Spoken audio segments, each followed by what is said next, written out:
St. Lawrence Olbers Association, welcome all of you for the 17th edition of our Sloba Inter-School Debate Semi-Finals and Finals.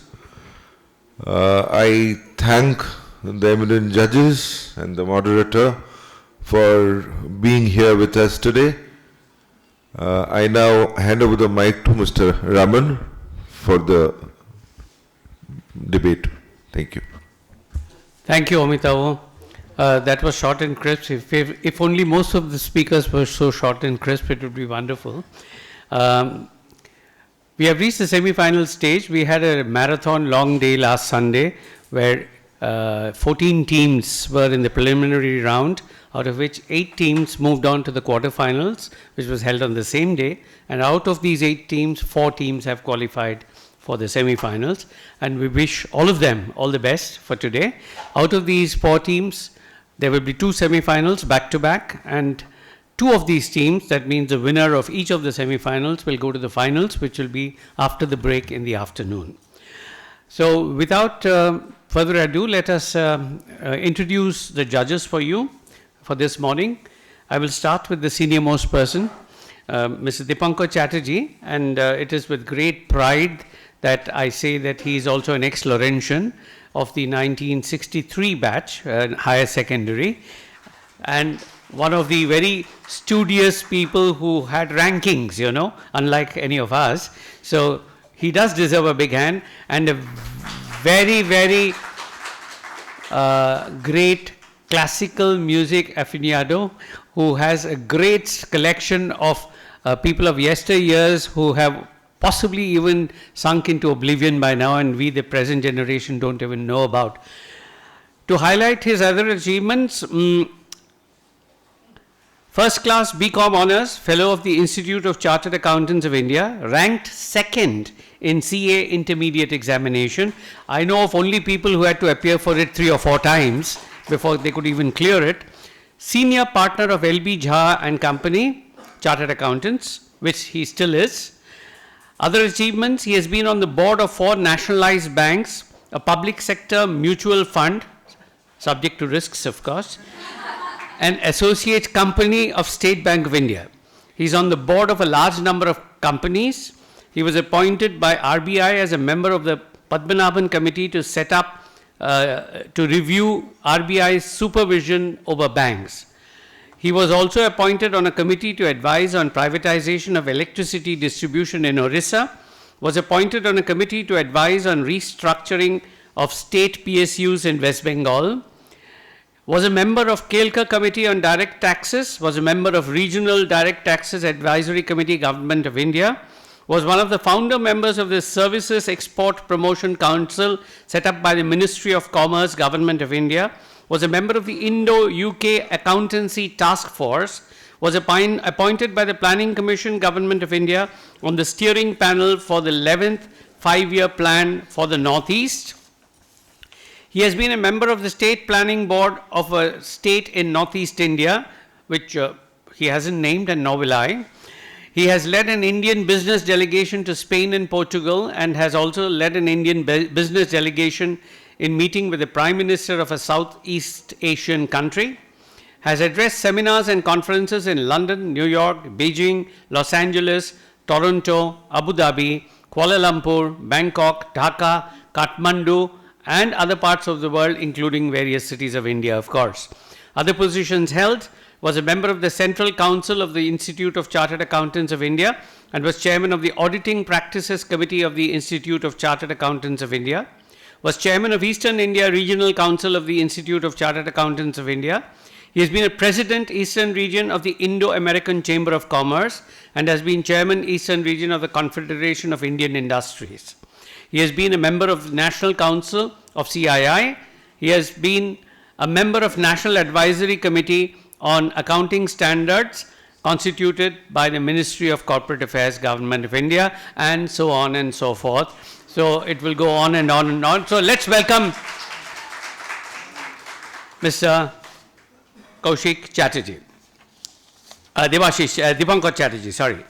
I will go to the next judge on the right over there, to my right, to your left. Professor Rituparna Basu is an internationally acclaimed academician in the domain of marketing. In her stellar teaching and research journey, she has won several global awards, including 3 awards in consecutive editions of ISB, Ivory Global Case Writing Competitions, and 2 awards in successful Seaman Emerald Case Writing Competitions to date. Basu's teaching cases are indexed by Harvard Business Publishing and taught in top B schools across the globe. She received several awards such as the AIMS Woman Management Researcher Award and AIMS IRMA Young Woman Management Teacher Award, to name a few. As the European Union's Erasmus Plus Grant awardee, she has delivered lectures at the top French public university. Rituparna Basu holds a PhD in management from IIT Kharagpur and an alumnus of St. Xavier's College, Kolkata. She has worked in the industry for 5 years and attended the University of Nebraska, Omaha, USA as an exchange student. In her long teaching career spanning 15 plus years, Basu continues to hold a tenured professor position and serves as a marketing area chair at IMI, Kolkata, while she has concurrently held adjunct professorship positions at national institutes of repute such as the IIT Kharagpur and IIM Sambalpur. She also serves as a mentor in the Atal Innovation Mission of Niti Aayog, Government of India, and is well regarded as a high impact corporate trainer and consultant. So let us welcome Professor Rituparna Basu. And to add to something which is not mentioned over here, after the sad demise of her father, Mr. Riten Bose, she also manages the affair of the C4 coaching cricket camp, which you see in the Rabindra Sarovar stadiums. So she is overseeing the operations of that as well. So welcome, Rituparna. And of course, we have here our other judge, on my left, on your right, Supriya Nevar, born and brought up as a third generation Calcuttan. Supriya Nevar is an alumna of Modern High School and St. Xavier's College, who went on to do her master's in international relations from Jadavpur University. Supriya wears several hats, today she is wearing none, with consummate ease and infectious passion. She is an acclaimed writer whose titles such as Calcutta Chronicles and Kolkata Classics have received much love and appreciation from diverse quarters. Her recent release is a book of Hindustani poetry titled Justaju, which has been winning hearts, which has been winning hearts and excellent reviews.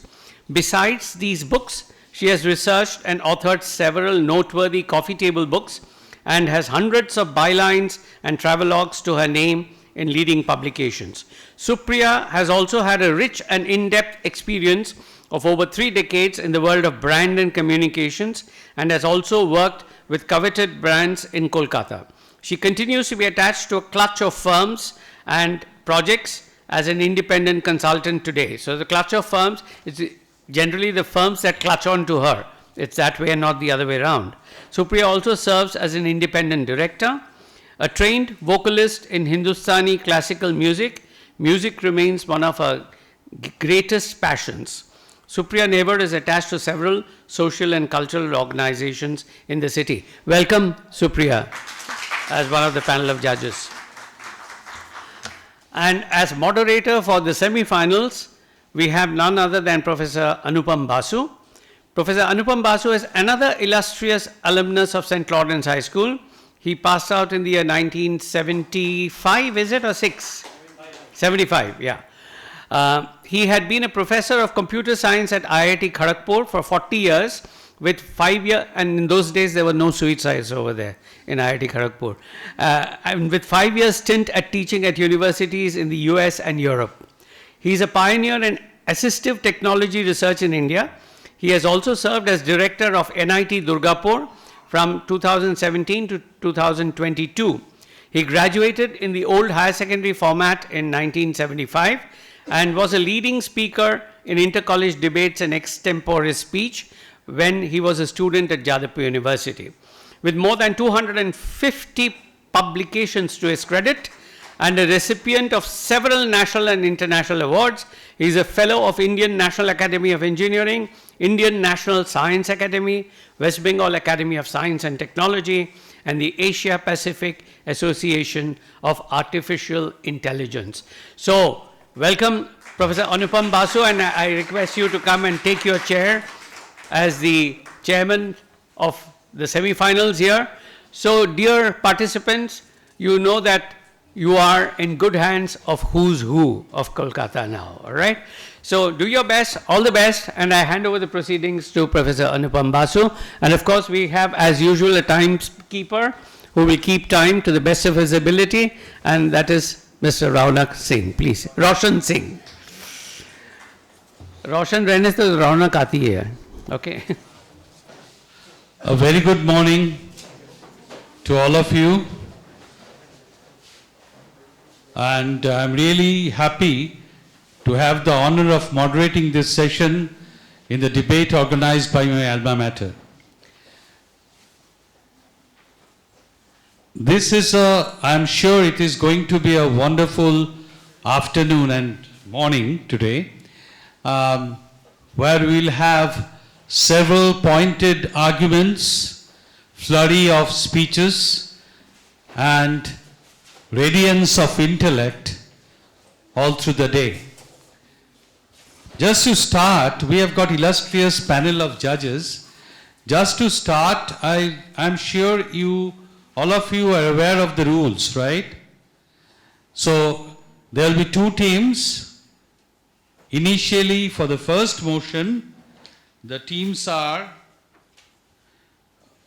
me just check, South Point High School and St. Xavier's Collegiate School. South Point High School will be speaking for the motion, and St. Xavier's Collegiate School will be speaking against the motion. And there are three speakers on each side for the proponents of the motion. Boshundhara Mukherjee is the Prime Minister, Bhasha Bhattacharya is the Deputy Prime Minister, and Soham Bhattacharya is the Government Whip.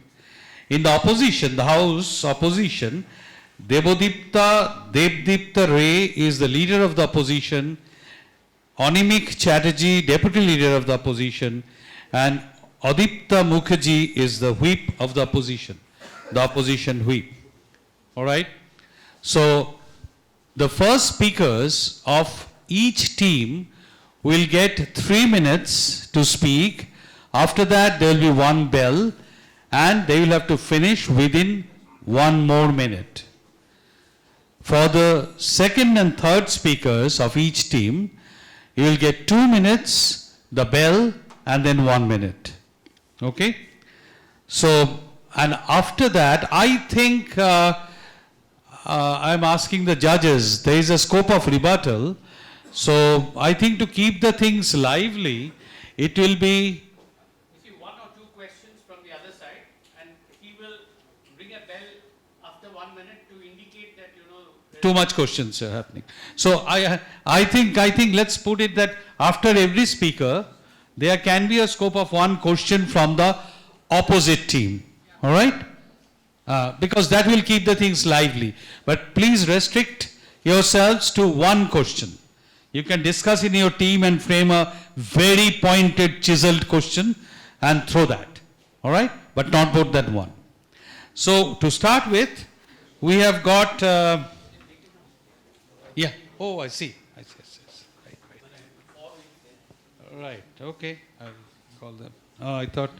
Okay. Let me now call South Point High School members. Boshundhara, please take your seat on this side. Bhasha Bhattacharya and Soham Bhattacharya. Soham is the chief whip, right? Yeah. And on this side, St. Xavier's Collegiate School, Devdipta Ray, right? Devdipta Ray, Animik Chatterjee, and Adipta Mukherjee. All right. So, another point that I missed out is after you complete, should it be after the opposition completes and after both have completed, the leader of the team, there is a prime minister or the leader of the opposition, or the deputy prime minister and the deputy leader of the opposition will have a scope of 1 minute summarization, if you want. Okay? So with that we're all set, right? The motion according to the House is democracy is getting eroded by populism. We have got two very overloaded words here, democracy and since the time of Aristotle, a lot has been talked about democracy, and populism is another word that we hear about in the current day politics today all the time. So are they in conflict or are they in harmony? Democracy is getting eroded by populism is the motion, and to support the motion, I'll call now Boshundhara Mukherjee of South Point High School, the Prime Minister. Mitro, oh, sorry. This is a democratic debate, not propaganda. Let me start clearly. Ladies and gentlemen, esteemed judges, and my fellow debaters, I am Boshundhara Mukherjee, and I'll affirm the motion that democracy is getting eroded by populism. Now, let's begin with Plato's allegory of the cave. Prisoners are chained, shackled in darkness, mistaking shadows cast on the walls for reality. The fire that casts these shadows is not democracy itself, but the power of populism. Now, populism is the manipulative rhetoric that twists complex truth into simplistic, emotionally charged narratives. Democracy itself, as a system of governance, thrives on deliberation, on debate, and institutional checks and balances that ensure that not one single leader, not one single party, not one single ideology monopolizes power. But when leaders prioritize applause over truth, then what happens is that complex issues are reduced into an us versus them theatric. And we become Plato's prisoners, trapped in a cycle of reaction, not reflection. They say populism gives power to the people, a voice to the people. But when the people's voice is reduced to this one leader, we don't have to look too far beyond the safety of our windows, both digital and physical, to attest that democracy risks becoming an echo chamber. Now, let's come to the point of the populist playbook. Democracy being treated as a buffet. Take what you like and discard the rest. Populists love democracy as long as it gets them elected. After that, suddenly independent courts and judicial proceedings are enemies of the people. Critical journalists and independent media, fake news and propaganda, obviously, and losing an election is nothing but a proof of fraud. This isn't democracy, it's democratic vandalism. And it's rather convenient, don't you think? Let's come to Plato's ship of state. A flattering navigator who scorns expertise can helm the ship, control it, promising straight courses through stormy seas. But once aboard, he tosses out the maps and the charts and the crew which questions him, mistaking applause for a compass. Tocqueville's anxiety about soft despotism illustrates how a centralized paternal power, legitimated by mass sentiment, can slowly smother democratic freedom. Now, we don't need to go too far to see an example of this. We can see that in India itself, which can be called a little bit theatrical, that comedy is often deemed heresy, that dissent is often deemed a sin. And Mill's tyranny of the majority underscores a moral leap in populism, from we won to we alone are legitimate. Carl Schmitt, he polarizes society into friend versus the enemy, the corrupt elite and the virtuous people. But let's take an example here. Rahul Gandhi accused the ECI of fraudulating illegitimate voters over more than 1 lakh of them. I've personally never seen a house number 0. And in order to deflect from this heresy, what the ECI did was demand oath under admission and deflect the topic from stray votes to that of stray dogs. Now, the irony of a populist democracy is that it's like a diet of pure sugar. It feels great until you collapse. Brexit was sold as taking back control, and UK's economy is now playing Jenga with missing pieces. Italy's Meloni promised a nationalist utopia. Instead, she's outsourcing migrant policy to Libya because nothing says sovereignty more than dictators doing your dirty work.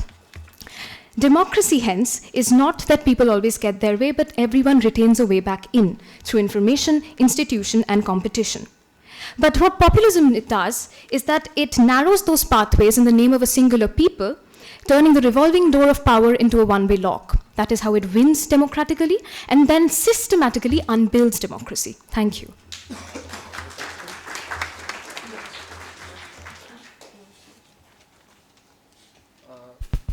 To the opposition, if you have got any questions. Yes. So, Bosundhara, you mentioned that democracy sort of stops the revolving door of democracy, thereby sort of halting it. But when populism is realized as a problem, doesn't it only keep the wheels of democracy turning? When populism is realized as a problem, we have to look at it as a thin-centered ideology. That is, it is a singular ideology that needs to attach itself to a host ideology, either left or right. And depending on which ideology it attaches itself to, it can be right-wing nationalism, it can be left-wing egalitarianism. That dictates how democracy functions. That dictates whether populism is a revolving door, democracy is a revolving door, or populism obstructs it. Thank you. Now it's the time for the leader of the opposition, Devdipto Roy. Good morning, members of the House. You know, in our present day and age, what has democracy become? I think after so many different understandings of this word, we must go back to Rabindranath when he said, Amra shobai raja, amader ei rajar rajotte. And that is centrally the most agreeable and most easy understanding of what a democracy is in our day and age. It is demos and kratos, it is majority rule, it is that government where 51% of the population can outweigh the 49% in whatever perspective. And that is why when the leader of the proposition mentions that it is a parasitic ideology which attaches itself to a certain perspective for it to function, we have to realize democracy itself is an ideology which is based on perspectives of different groups of people. Members of the House, you have to realize that when we talk of democracy, we talk of a concerned majority, of a concerned populace to which that democracy is in effect. Let me bring in René Descartes when he mentioned cogito ergo sum. I think, therefore I am. If the majority of the population think that theirs is a government which is working towards democracy, then indeed that government is democratically working towards a democracy. That is the essence of understanding what a democracy is. And that is the essence of understanding why the concerned population plays such a huge role. It has to be understood, members of the House, that a democracy, no form of government can cater to 100% of the population at the same time. And this is a fatal flaw which the site government itself is making. What the democracy does is it caters to the majority, and that is where an idea of a concerned population, an idea of a democratic government comes in. Members of the House, in our day and age, there is no lack of checks and balances. There is no lack of a thing called anti-incumbency, where we vote out people in power simply because they are in power, if at all their rule seems objectionable to us. This is why, when I spoke of the revolving door and tried to refute the side government, we have to realize, if and when populism is seen as a problem, it only keeps the wheels turning. I think for the lack of a burden given to us by the proposition, it becomes all the more our duty to tell the side government what their duty, their burden in this debate would be. The burden of proof on the proposition is simple. They have to prove beyond a shadow of doubt that in those cases where populism seems to be going against the concept of democracy, despite all the measures of checks and balance, despite everything that will be brought out in our speech, it is continuing to erode it. Because if not, it very simply means that democracy is not getting eroded by populism. At the same time, our burden as side opposition is to prove how democracy is in fact compliant with populism. And I'll tell you why, members of the House. If the people, if the majority want a populist government, if they want a government which panders to it, caters to it, and appeals to it in whatever way, and it thinks of it in a cohesive way, 100% need not, maybe 80% do it that way. That is populism, and that is exercise of democracy. Democracy gives us no excuse. When we have put a populist government, a populist power in place, it was our onus. Exercise of powers by that populist government becomes our onus. And simply put, democracy is compliant with populism, and populism is compliant with the concept of democracy. As we conclude this speech, all I would like for the side of proposition to harp on is figure out why they would say populism is eroding democracy, when in truth the spirit of democracy, which is the most important and which reflects the tides of a majority, is what keeps the wheels of populism going on. Any interjections from your side? Yes.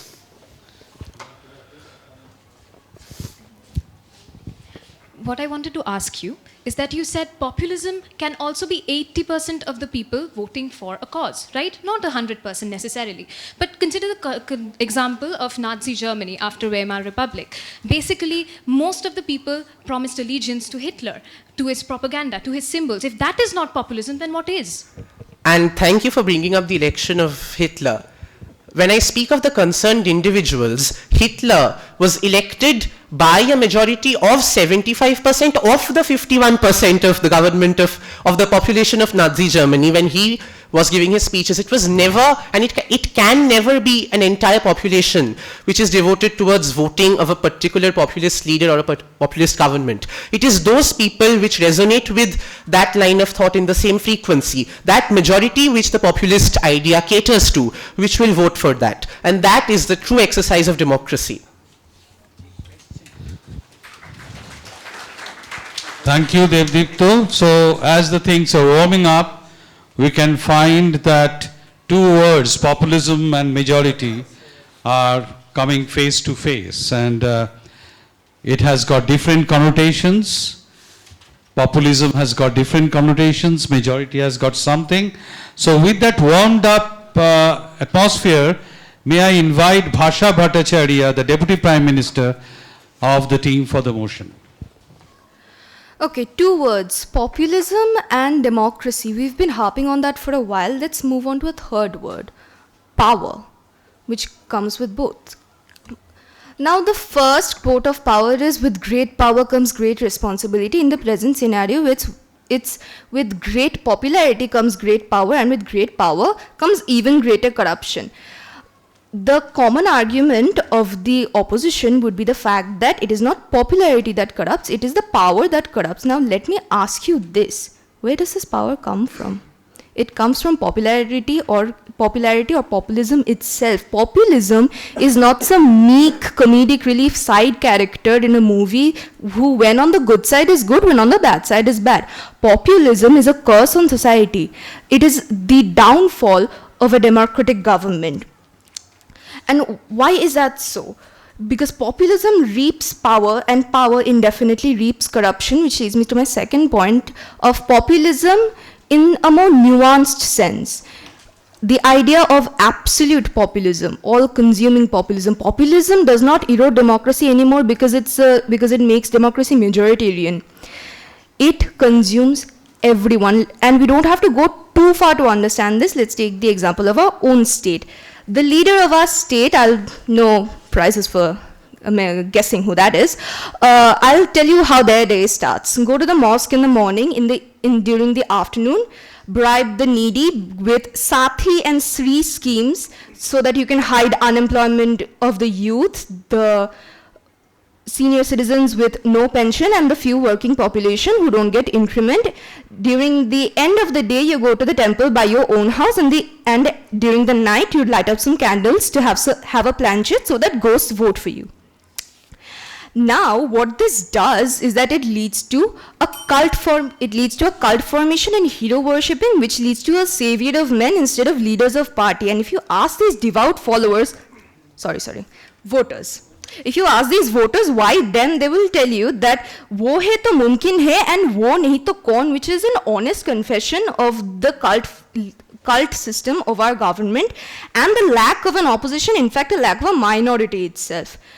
Now let me tell you something else. The idea of otherization that our captain harped on, I'll harp on it again because of how important this is, because populism does not exist without otherization, and otherization goes against the basic idea of democracy. This competition of us versus them, when you are told that we had this great history which was destroyed by this other and now we need to go against them, demolish them in order to be great again. A common example would be destroy Babri Masjid to get the temple we got today. This is the example at home, and the example abroad would be Nazi Germany. And this idea of otherization, and absolute populism is what erodes democracy. Thank you.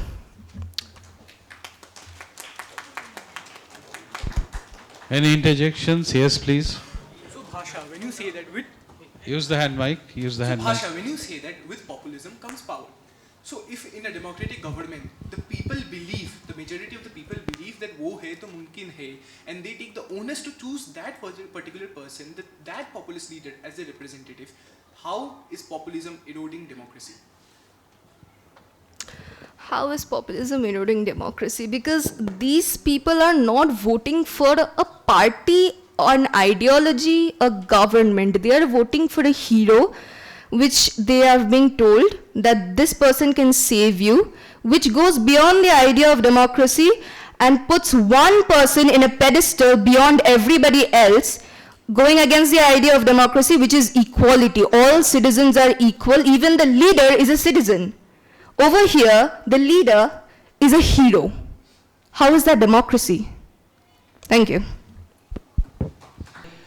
Populism and being popular are the same thing or not? Because there's an ism there, so that's what is confusing me.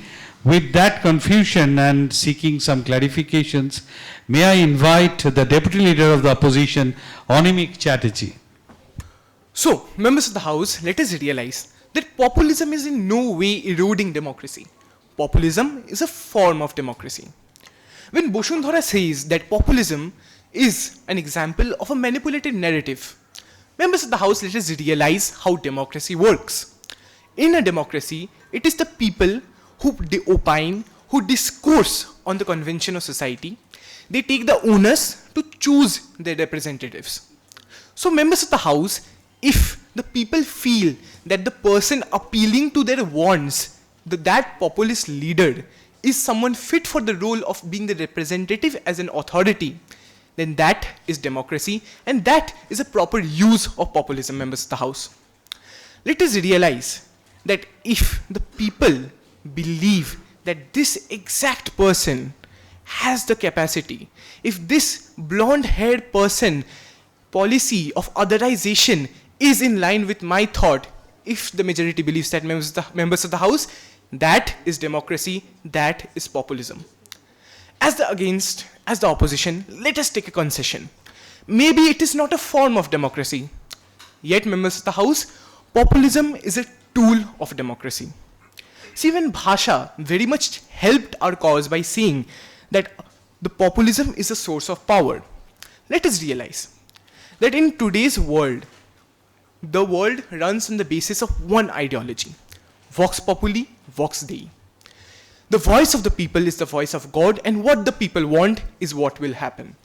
So, members of the House, let us realize that if the populist leaders acknowledge the fact that they need to appeal to the voices of the people, they need to appeal to the wants of the people to get the position of authority they are looking for in the Republican representation model of democracy in today's world, members of the House, populism is not eroding democracy, it is being very successfully used in democracy as a tool.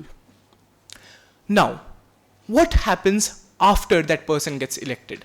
What happens at the end of the use of populism, members of the House? Democracy runs on the idea of anti-incumbency. It runs on the idea, on the premise of checks and balances, members of the House. So if the majority of the people think that populism is not working as an ideology in their democracy, if the people think that the person in power is not catering to their needs, they can choose to vote that same person out whom they earlier elected out of power.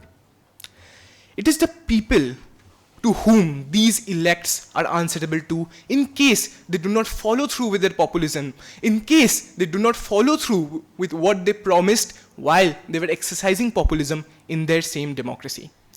So members of the House, we saw that how at every single concession we had to modify the motion to make it stand, and how the given motion does not stand at all, and which is why the opposition takes the win for the day. Thank you.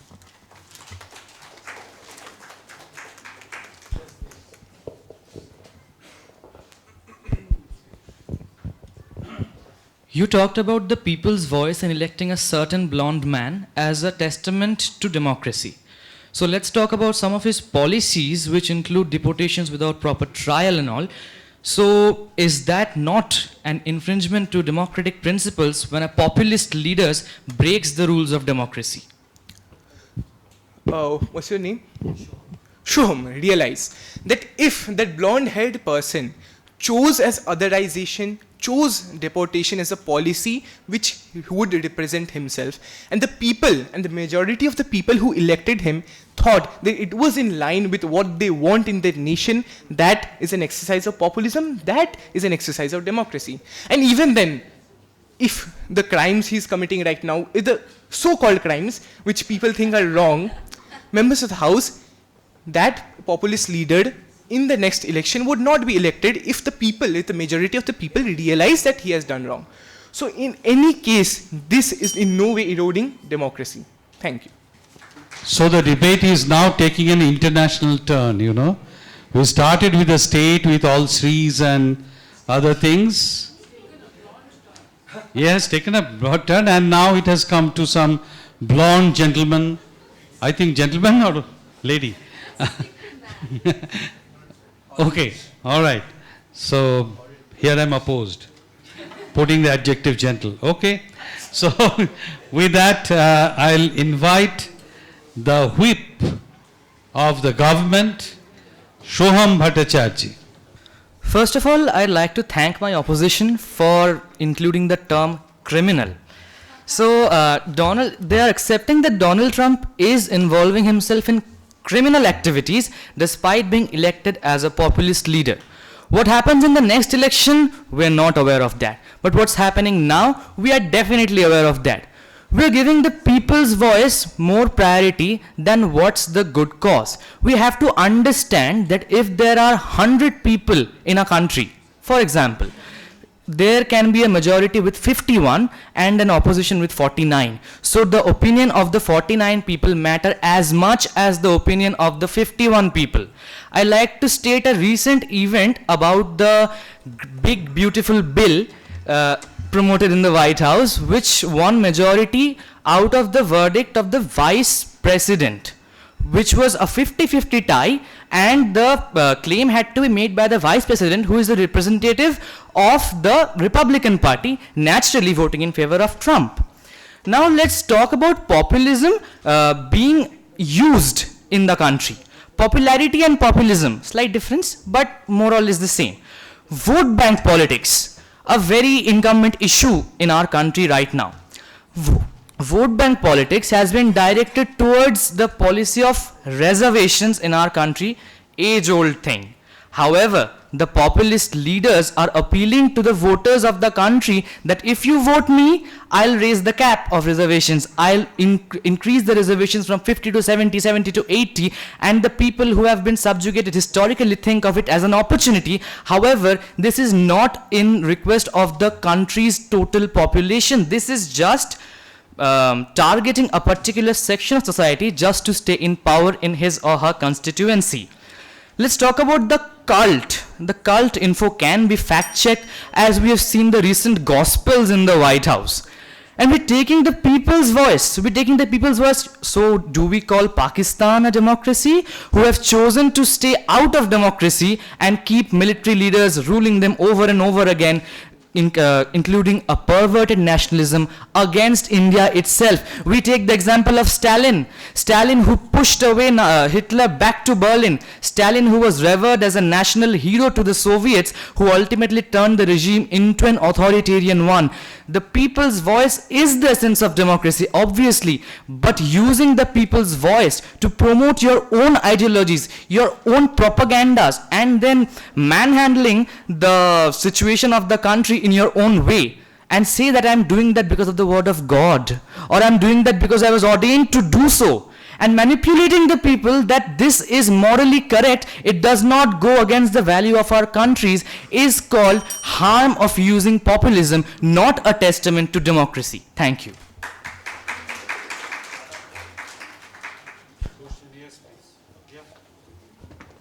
Sir, since your stance did not do it, in 2 to 3 words, what does democracy mean fundamentally?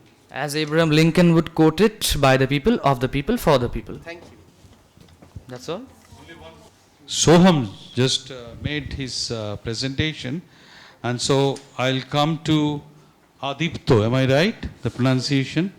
Adipto Mukherjee, the opposition whip, to make his presentation. Right. Am I audible? Members of the House, I'll start today's speech with a joke.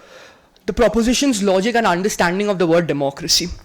The proposition does not provide a burden to the opposition, so being very kind, we do it ourselves. Our burden being how populism, even if it goes against supposed ideals of democracy, is eroding it anyway. And what was the scope proposed to the opposition, to the government? The scope was that how, in any case, is the populism, even if it goes against or if it is in compliance, eroding the very concept of democracy. That the government has failed to do. I'll come to my leader of opposition. The leader of opposition has stated very clearly how democracy is dependent on a state of the concerned people, and in the very fundamental concept of democracy, it talks about catering to the majority. Therefore, if we as a country in India continue to exist in a democracy, we will cater to the majority. All the nations in today's world which continue to exist as a democracy and function as a democracy will have to cater to the majority. The populist party, the populist leader will have to tend to the people's needs to come back to power. Therefore, the populist at the end of the day is tending to the people's needs, tending to what the people want, tending to what democracy wants. Therefore, how in any way is populism going against democracy, where it is in direct fashion supplementing the very concept, the very structure of democracy in a nation? The government prime minister called populism, and the government whip also called populism as a manipulation of the people. There is a very slight difference between a try at manipulation and the people actually believing what the populist says. If I can try to manipulate all the people in today's house as I stand here, but whether the people will accept me or not, that is the question of the people, and therefore again the question of the majority. The opposition's whip, the proposition whip, speaks about the 51% and the 49%, how 49% is still the idea of the 49% is still important, then goes on to talk about reservation policies and says how the majority is tending to the reservation policies, only catering to a small amount, therefore ceding their own stance. The opposition deputy talks about populism not being a side character and making democracy majoritarian. Democracy already existing as a thing dependent on majority, therefore populism resulting in democracy strengthening the entire function and principles of democracy as a whole.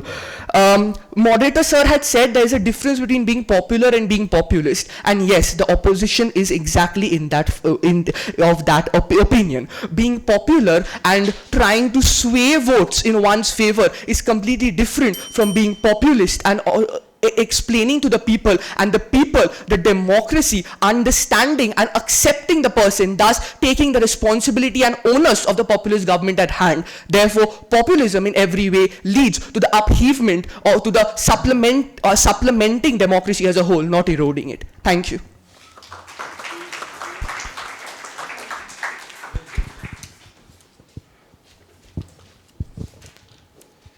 Definitions evolve through the ages. Democracy is not what it was in the ancient times, an equation towards populism. It encompasses equality, liberty, and justice as well. These popular heroes erode every one of these features. How can you say that these populist heroes supplement democracy? Well, you talk about definitions, and I quote your opposition whip, who said in his answer that democracy is of the people, by the people, for the people. Therefore, in that very definition, in the most modern definition and principle of democracy, we go on to see how the populist is tending to the people's needs, and only if the people, the majority, believe that their needs, that their demands are being catered to, the populist is brought back. Hence, the say of the majority is again brought on in full fashion, in evolving the power of democracy, therefore democracy having the kill switch on whether populism exists or not.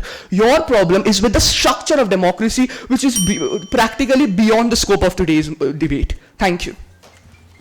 Thank you very much, Aditya. So now it's time for summarization. So for summarization, we'll give 2 minutes. 2 minutes per team. So we'll start with the opposition to first summarize. I'm just feeling a little sad. Somewhere in the democracy, nowhere the minority, I don't mean minority community. I mean the minority in a democracy is it finding enough space? So leaving to you to start the summarization. The leader of the team, Devdipto. Yes. Members of the House, I think there has been no doubt that the best speaker on side opposition today was Shoham, the whip of the proposition, when he mentioned democracy is by the people, of the people, for the people. And in the same speech, he mentioned that the opinions of the 49% mattered as much as that of the 51%. Let us leave aside the fact that the burden we provided on them was untouched. What was the nexus, the core crux of this debate about? Side proposition argued about the institutions of democracy, whereas side opposition argued about the spirit and the very, very primal ideals of democracy. When democracy evolved through the ages, from that ancient times in ancient Greek, we did not have, members of the House, so-called institutions and bodies. But what we had was an identity of the people and a desire of the people to coalesce together on a democratic forum for their interests, mind you, to be reflected. And that is exactly where opposition wins this debate, because spirit of democracy always outweighs the existence of very, very transient institutions of democracy. What the side proposition has spoken about has been otherism and us versus them psychology. They've tried to bring in the minorities, but they realize that democracy itself as a system perhaps has flaws. It is not populism that is making it more flawed or eroding it. If democracy itself as a system has flaws, it goes outside the ambit of today's debate, and it is not something either of us were entrusted to speak about. Democracy is a debate for another day. We talk of populism today. A very, very simple thing to keep in mind, members of the House, the democratic onus which kept that populist power in government and kept them on that pedestal, wanted them to be that way. If they would have a problem, there would be a cyclical voting, there would be checks and balances as mentioned in our speech time and again. If not, it just reflects the democratic opinion. Is this 1 minute or 2 minutes? Oh, okay, okay. So finally, because a unilateral idea can very many times seem to comply with that of the larger masses, there is no way that populism is eroding democracy. So it's a turn for the government, and Bhasha will enunciate the summary.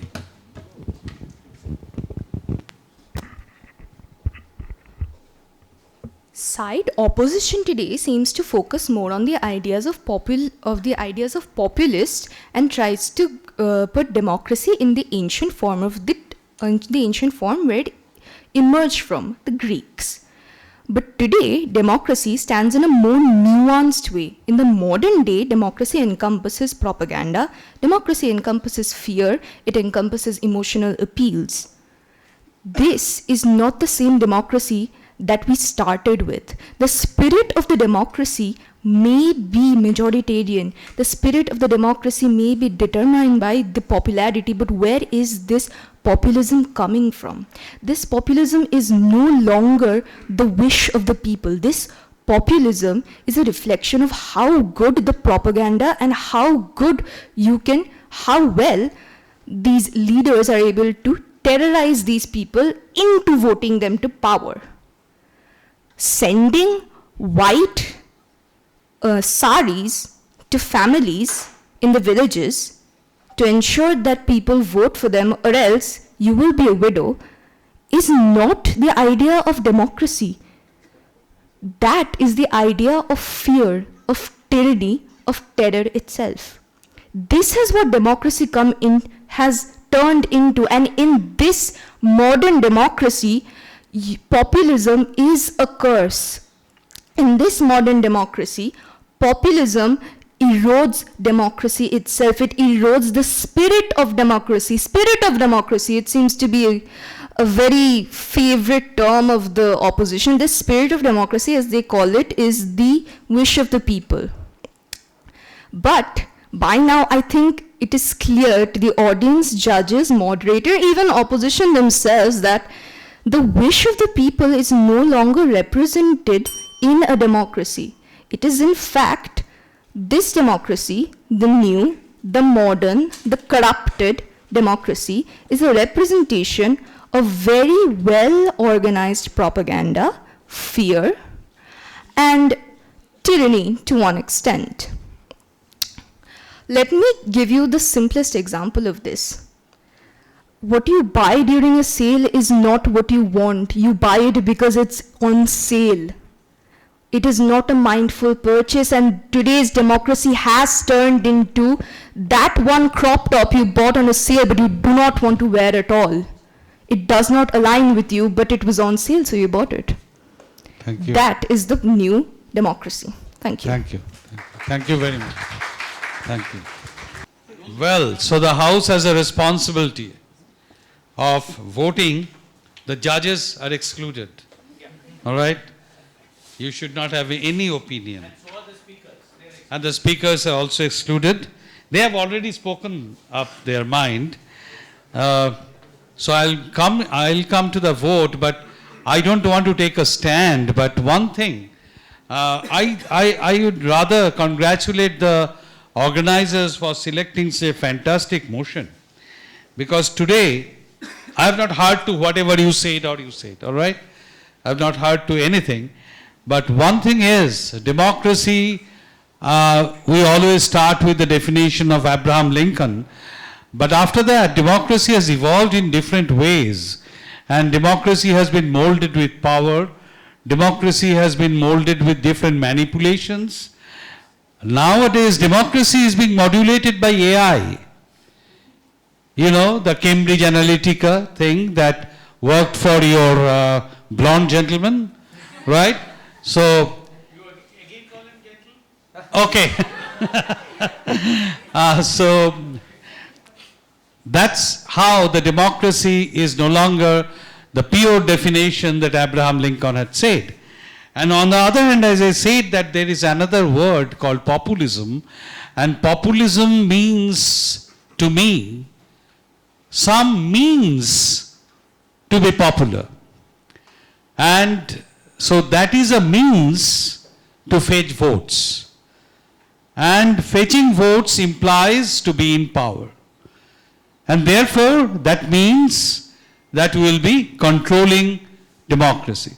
Democracy which was eroding or evolving either way, all through, has been added, and we can see a number of measures that are taken by the majoritarian government, that they take some measures which attracts people. Not philosophically, not from the thought, but from the security point of view, and thereby they can fetch votes. And since that happens, so that's augmented. So that sort of populism actually augments something within quotes democracy. But the question is whether that is the democracy we are debating about today. So, whether that is the democracy that they are talking about being eroded, or the pure democracy that we had in our idea is being evolved into an eroded democracy. So which one are we talking about? That's the thing that all of us can ponder about, and both the teams have given us a lot of food for thought. So I'll now put the motion to vote. Those who are in favor of the motion, democracy is getting eroded by populism, please raise your hands. Who counts? Now, who is the majority? Should we be democratic about it? Oh, 25. Okay. And those who feel that democracy is not getting eroded by populism. So 25 is to 14. That means the motion has won. I hope you have not raised your hands by your school, right? If you have raised your... That's allowed, of course. They are being populist. Yes, absolutely. That's okay. So, by this popular vote, the motion has won. That does not mean that the opposition speakers have been defeated, by the way. All right? So, I leave it to the judges for their rankings and marks. So, the results will do it afterwards. So, they can take their seat. A big hand, all of you. Yeah. Do we get on with the other semi-finals? Do we have the participating teams here? Do we have Future Foundation and Ashok Hall Girls High Secondary School? Which team is speaking for? Ashok Hall. Ashok Hall is speaking for. You can already take your seats. Yeah, I am just calling out the names. Yeah. Vaishnavi Roy from Ashok Hall. Are you there, Vaishnavi? Yes, please. Aratrika Dash and Manha Zafar. Yeah. Please take your seats. And the opposition is? Future Foundation. Future Foundation School. Kaustubh Chatterjee. Kaustubh is the leader of the opposition. Reed Bhattacharya, deputy leader of the opposition. And Ananya Brata Bishwas is the whip of the opposition. So Ananya Brata has come with books and exercise books. All the things. So carry on. Yeah. So let me take over. The rules, all of you are familiar with the rules, right? I need not reiterate that. The timings are the same. And the interjections and procedures, everything is same. So the motion of this second debate is medicine is a highly overrated profession. I know many of you might be aspirant doctors, but you have to take a stand on this. Medicine is a highly overrated profession. It's indeed interesting. From different angles, philosophical, economic, and many others, but I won't put in my thoughts right now. So just to start the show, I'll invite Vaishnavi Rai of Ashok Hall, the Prime Minister, to start the motion. Honorable members, esteemed judges and distinguished guests, today I rise to challenge an infamous myth that medicine is the noblest, most revered profession. Every other parent in India wants their kids to either become engineers or doctors, just like Sharma ji ka beta, who probably scored 0.5% more than you and is now giving NEET. So the only probable career you can choose is also medicine. Because whatever you want or don't want, it doesn't matter. Because if you don't choose doctor or engineering as a stream, you are considered useless. Society's obsession with these careers has created a false hierarchy, one that is not only unfair but also harmful. But as Plato warned, The measure of a man is what he does with power. And I suggest perhaps we have handed too much power to a career which in reality is riddled with flaws and misconceptions. Our government aims to reform how society perceives and values healthcare, advocating for fairness, accountability, and transparency. As Nelson Mandela once said, it always seems impossible until it's done.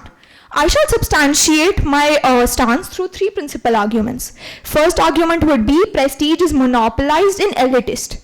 Society has built a pedestal so high that only doctors are deemed deserving of admiration, an exclusive club that keeps others in the shadows. But this monopoly on respect is both unfair and dangerous. The myth of medical infallibility fosters an environment where only doctors are seen as capable, reinforcing elitism and stagnation.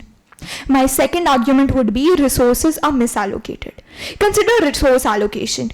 Billions are poured into elite medical research and infrastructure, not into primary healthcare and preventive care.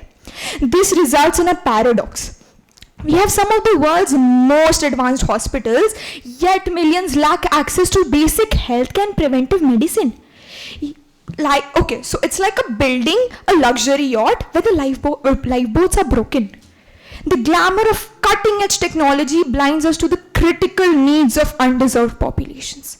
My third and final principal argument, which will prove my stance, is the myth, which is the calling myth. The myth that medicine is a calling creates a false sense of infallibility.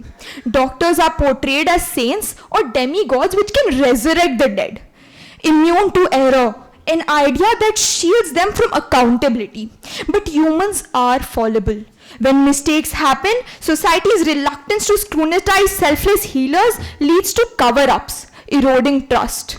A case in 2019, Dr. Bava Garba, a UK pediatrician, was convicted of manslaughter for a child's death despite working under unsafe staffing conditions. There are so many high-profile cases like these, but majority of them are covered up or go unnoticed. It's like placing a halo on a human more dangerous than divine. In conclusion, while medicine undoubtedly plays a vital role in society, it's an overstated profession that often receives unmerited reverence. Let us recognize the values of diverse careers and understand that societal progress depends on balanced appreciation of all careers rather than an exaggerated glorification of medicine alone. Our government's aim is to restructure healthcare priorities, not to diminish dedication, but to promote fairness, transparency, and shared responsibility. As Winston Churchill famously said, the price of greatness is responsibility. Let us ensure that greatness in healthcare is accompanied by accountability. Thank you. Thank you, Vaishnavi. Is there any question from your side? Yes, please. Check. So you have mentioned that doctors are considered with saintly reverence, but if you're in some other profession, a minor slip-up would result in you losing your job. But in a medical profession, one single mistake could end in the termination of your entire career. What do you have to say about that? As you said that in other careers a minor slip up would cause to the whole entire career not actually going, but in doctor as a stream it might go, right? So the point is, what if a firefighter who goes running into buildings to save people, what if a minor slip up over there, won't people die inside that building? Is that all right? While you say that doctor is the only profession where people die if there is a minor slip up. There are lots of professions where people die if there is a minor slip up. That's all I would like to say. Thank you. I'll invite the leader of the opposition, Kaustubh Chatterjee, to make his presentation. One second. 3, 2, 1. Ladies and gentlemen, picture this. Tomorrow morning, every single doctor, nurse and medical officer out there vanishes from the face of the earth. Every hospital door is locked and every pharmacy shelf is completely empty. At first, it's absolute chaos and mayhem. Emergencies, heart attacks and complications with no one to call. In a few days' times, undiagnosed infections would take the first lives. In a few weeks, cancer patients are no more, diabetics are collapsing, and childbirth is once more a coin toss. Give it a few months' time, and life expectancy will go back to the level it was back in the Middle Ages. Now tell me, medicine is overrated? You see, medicine is that one profession that you'll pray that you'll never need, yet you can never survive without. Today, I'm here to prove that dismantling it for being overrated is not just wrong, it is dangerously naive. My first point is that medicine is the only profession that competes against the very concept of death and occasionally wins. Every other profession fights for something, be it money, be it innovation, be it markets. But in medicine, you're the one fighting with time. It bargains with the most undefeated opposition in humankind's history and occasionally negotiates an extension. Critics love to say, but people lived long before the modern breakthroughs of medicine. True. But they also died of fever. They also died of toothaches. They also died during childbirth. They also died due to scraped knees. History wasn't heroic, it was short. The average lifespan in the 1800s was 29. Today it is more than double of that. Ladies and gentlemen, that's not overrated. That's a miracle stretched over 2 centuries of hard work by millions of medical officials. And here's the clever part. Medicine's victories are actually invisible. If you survive a heart attack today, you'll go back, order some sweets from Swiggy, open a Netflix movie, and then complain about the horrible hospital bill. But you see, you literally forgot that medicine literally changed your life. You see, the thing with medicine isn't that it's overrated. It's that it's so good at its job, you forget that you could have almost died. My second point is that medicine is the only field that must succeed in real time, with real lives, with real life consequences. If an architect makes a mistake, the building might collapse in a few years. If a tech company releases a bad update, they might fix it in the next patch. But in medicine, that patch is called an autopsy. That's why they don't have any space for chances. This is the profession where decisions are made in minutes without a single second to spare. Imagine if in your job, one single slip-up resulted not in an angry email from your manager, but in a funeral. When people call medicine overrated, they confuse visibility with value. Yes, medicine is respected. Yes, doctors are admired. But behind that workload is a huge moral responsibility that would make most people crumble. My last point would be that medicine is not just a profession. It's the infrastructure of our human existence. We talk about medicine as if it's just doctors and hospitals. It's not. It's a silent scaffolding holding up every single other profession. An army is only as strong as its medics. An economy is only as strong as the health of its workforce. And even space travel needs aerospace medicine. You want innovation? You can't have engineers without eyesight. You want education? You can't have teachers with untreated depression. You see, medicine isn't just one clog in the machine. It's the oil, the maintenance, and sometimes the mechanic who rebuilds the whole thing again. My opposition might say that prevention is more important than cure. Well, prevention is also medicine, vaccinations, and prenatal care and screenings. These are all modern interventions of medicine. Medicine doesn't just fix broken people, it fixes broken lives. Ladies and gentlemen, medicine is not just a profession. It is a collective calling of a human existence. We fight against the very concept of death. And every prescription, every surgery, and every clinical trial is a form of that collective rebellion of our human spirit. So I rest my case, but not my stance. Thank you, everyone. Interjections, any?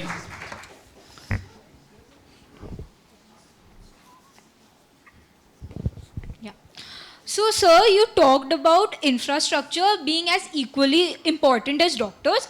So, my question will be very simple, concise and clear. If you think that lab technicians and other professionals are as important as doctors, then why are they not given the same respect and glory by the citizens? I would like to ask you the same thing. Every time the milkman comes to your house to deliver you milk, do you go and thank him for giving you the milk? But every time a doctor comes and treats you, you go to him on multiple repeated visits and then you treat him almost as if he's some god. He's not some god, he's just another human being. But the thing is, it's very fundamental that some people have more complex tasks and some have some more simpler. That doesn't necessarily mean that one task is less important than the other.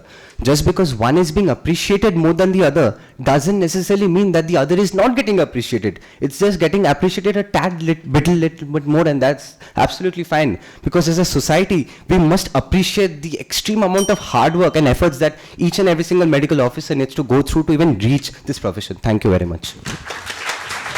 Thank you. Now it is the turn of Aratrika to take up the cudgel against Kaustubh.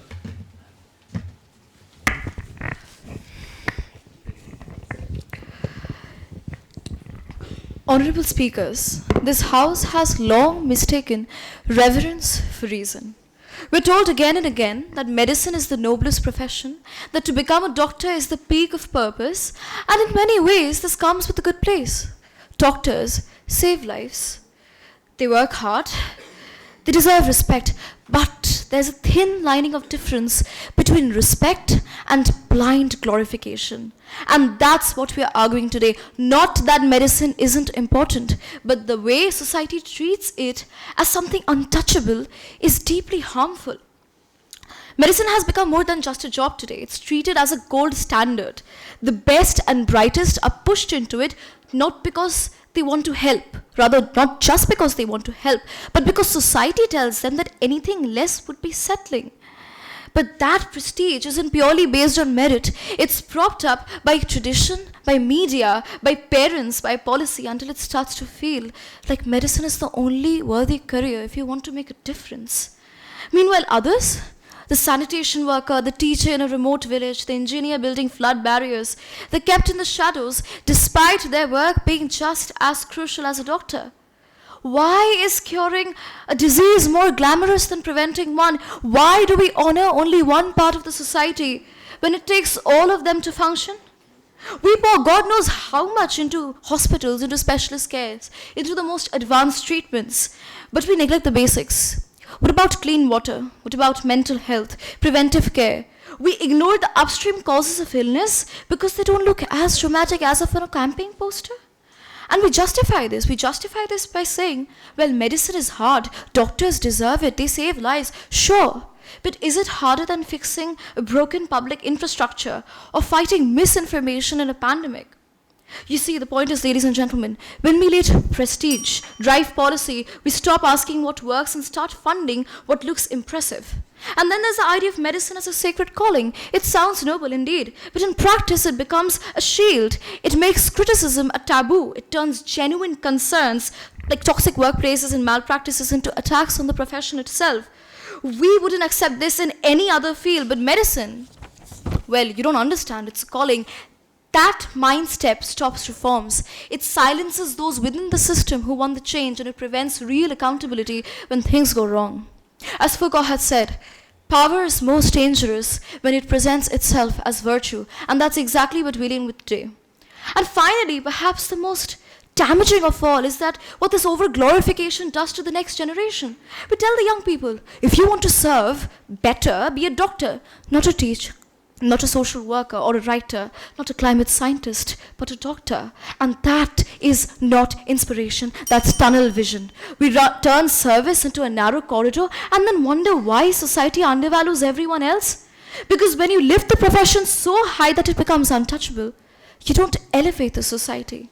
You narrow it, you blind it. And the government believes that you, me, all of us, we deserve far more better. Thank you. For interjection, yeah. So we have to acknowledge the fact that medicine is an umbrella term, and you talked about how clean water is important. But have you forgotten the fact that water filtration are dealt by chemobiologists, which is a part of medicine itself? Nowhere in my speech did I mention that medicine is an umbrella term. Of course, medicine is very important, but it is being overrated. And if you talk about clean water, medicine is not the only profession when it comes to cleaning water, isn't it? The government takes a lot of measures, a lot of schemes. I'm not talking about our own government, by the way. A lot of schemes in order to make sure that the water that reaches our home is clean. Medicine is not the only profession who is involved in it, and without the other professions involved in it, it would be useless. Thank you. Thank you very much. I mean, now civil engineers are facing the doctors. you're driving across a bridge and the bridge breaks and you fall down. Now you go to the doctor. By the time you reach the doctor, you are dead. So, who is to blame and who is more important? All right. So, with that, I'll now call Reed Bhattacharya, the deputy leader of the opposition, to make his point. The philosopher Seneca once said, it's not the short time that we have, but the fact that we waste most of it.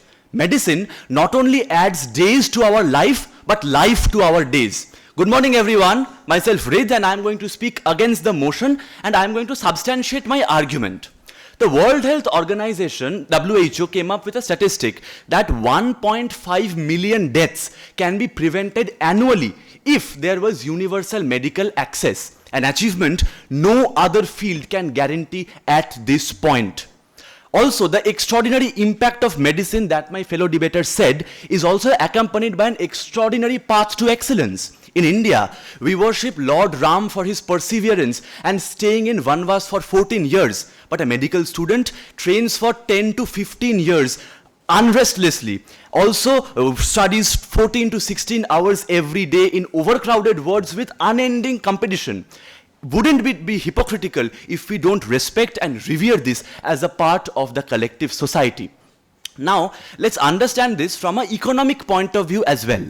The Lancet Commission of United States of America has proved that for $1 invested in medicine, there is a $4 return in economy. Why? Because the better the medicine, the lesser the sick leaves, the lesser there is absenteeism, lesser there is, I would say less, the more is the people's life and more the people can work. So medicine professionals, doctors and nurses not only treat individuals, they also lead to national productivity and economic expansion. Another report by WHO also proves that by 2030, India would lose around $4 trillion to non-communicable diseases without medical prevention. So, doctors not only hold the scalpel in one hand, but hope in other. I would move on to the sociological argument now. The Talcott person's sick theory says that every society requires a specialized role for treating the sick into productivity. A highly respected and trusted medical professional is not only required for a stability in society, but also to prevent chaos and economic degradation. In India, there is one doctor for every 834 people. So doctors work beyond exhaustion. Their prestige is not overrating. It is a reflection of their resilience, skill, and moral burden.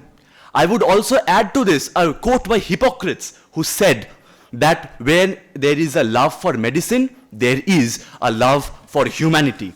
I would also talk about prestige. Most of you talked about prestige. I would say prestige for medicine is not overrating. It is a social investment in trust. Trusting medical professionals leads to the perpetuation of society and stability and order. Thus I rest my case and my speech, but not my stance. Thank you so much.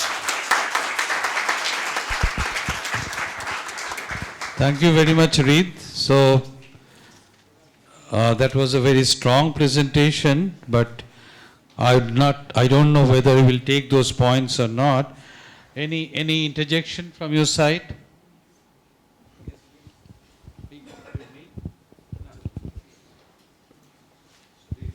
Sir, very impressed I am, I must say. You said that doctors their profession is not overrated, their resilience, I'm sorry, not overrated. It's not exaggerated, their prestige, it's deserved. Right, so what about the teachers who train the doctors in order to reach that power of excellence?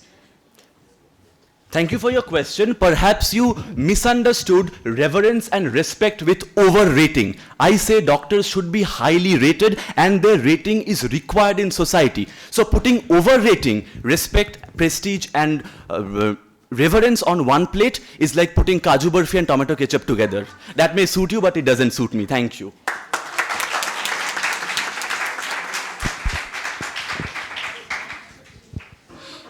So that makes me feel hungry. So with that, may I invite Mana Zafar, the government whip, to make her points. Hello. Ladies and gentlemen, by the time we have reached this stage of the debate, one thing remains clear. Medicine isn't just a profession, it's a brand. Let's start with point one. Prestige, which the deputy leader of opposition talked about. Let me clarify, medicine doesn't just have prestige, it monopolizes it. Once inherited aura is in place, society bows automatically, no matter the actual service delivered.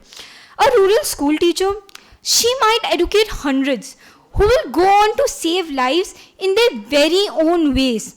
Yet, she will never receive the same standing ovation. Why, you ask? Because medicine has cornered the hero title, and monopolies are toxic. They kill competition and suffocate accountability. Second, let's take the example of the 2018 Kerala floods. Millions, I repeat millions, were spent on high-tech hospitals in unaffected areas, while rural areas, which had actual emergency cases, they were left underfunded. Third, the pure calling myth. Claiming that medicine is a calling criticizes itself. It is termed as a taboo then. This allows conflicts of interest to hide under the white coat. Many instances, unnecessary prescriptions, branded drug pushes, and avoidance of rural postings. In any other field, that would trigger scrutiny immediately. Now to the leader of opposition, he talked about the consequences of medicine leading to irreversible death. Okay, I completely agree with that because that's the truth. But if it leads to irreversible death, why is there no proper scrutiny for it? They also stated WHO. I would like to state an Indian journal, okay, which states that 46% of Indian medical professionals, they have reported malpractices. There has been a 110% increase in medical malpractices, which includes a 400% surge. And the leader of opposition also stated that once a doctor saves someone's life, the patient goes up to the doctors and treats them as gods and thanks them. Thank you for justifying our point, because that's exactly what we are saying. Patients are overhyping doctors. They are comparing humans to gods. They are comparing humans to entities. Okay? And if you talk about societal motivation, honestly, if your workforce only stays because the applause is loud enough, that's not dedication, that's fragility. And as George Orwell once stated, in a time of deceit, telling the truth is a revolutionary act. And today, the truth is the pedestal must be lowered. Thank you.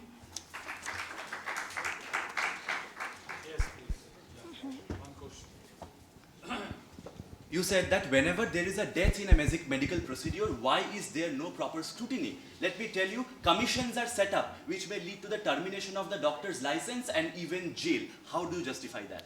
Okay, so I agree that there are certain bodies for the termination. But would you like to clarify how many of these bodies actually work? How many of these policies are actually implemented? How many medical licenses are actually cancelled every year? Because I don't think so it usually happens, because there has been still increasing number of medical practices, while still the citizens, the society, they still treat doctors as some kind of untouchable demigods. Thank you.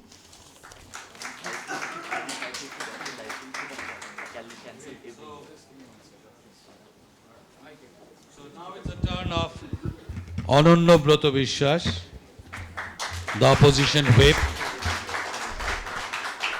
Good morning, ladies and gentlemen. The proposition has stooped so low in trying to defend their stance that calling them ungrateful would be a compliment. With that, I want to get right into the rebuttals one by one. Firstly, the Prime Minister said that the policy, media and parents have told us that doctor is something to be glorified, but there are reasons for it. Doctors step into war zones where they know they have a bullet behind their head and they can die any time, but still choose to save the soldiers. Doctors step into COVID-prone zones knowing that one single miscommunication can take their life, but still choose to save the patients. Do you still think proposition that the medicine is overrated? Do you still think so? Okay. So, indeed, it's not over-glorified. It's justified.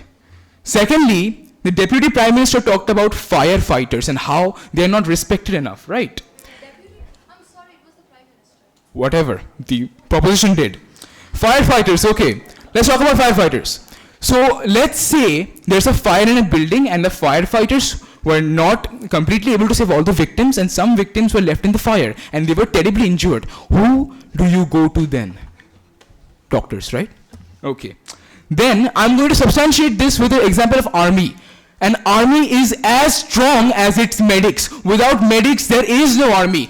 And you cannot argue all the time that army is a profession to be respected as well. But without medicine, there is no proper functioning of the army. Thirdly, the moderator, sir, has said that a person who's suffering from a disease might die on the way to the doctor, but moderator, sir, respectfully, an ambulance driver, right? An ambulance driver who has a great role in this regard, but there is no ambulance driver without a hospital with doctors. Have we ever considered that? Then, I come to the last point where the Deputy Prime Minister talked about how curing is more glamorous than prevention. My speaker, Kaustubh, has already talked about prevention is medicine. Prevention is prenatal screenings and every single type of medicinal treatment that is available. So with that, I come to the conclusion. Good luck telling the victims of dengue that what have been done to them is overrated. Thank you.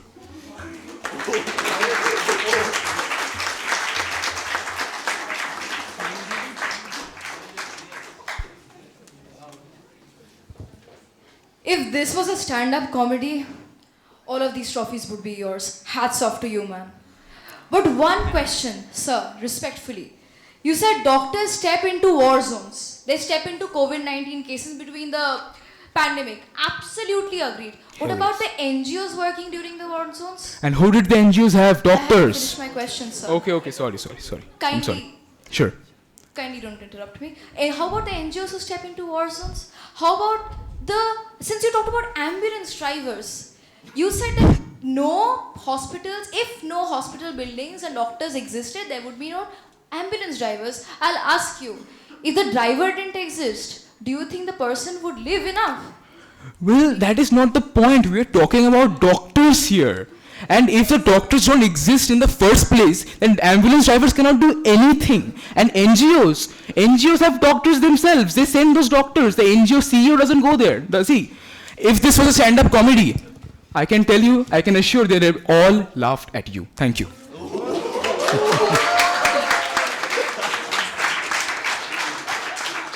Gasping excitement.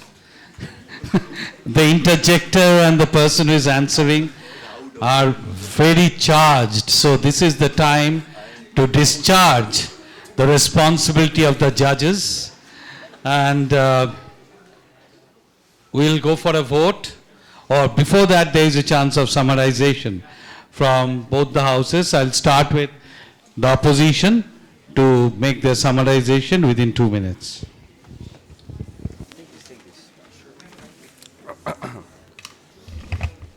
On a self count of 3, 2, 1.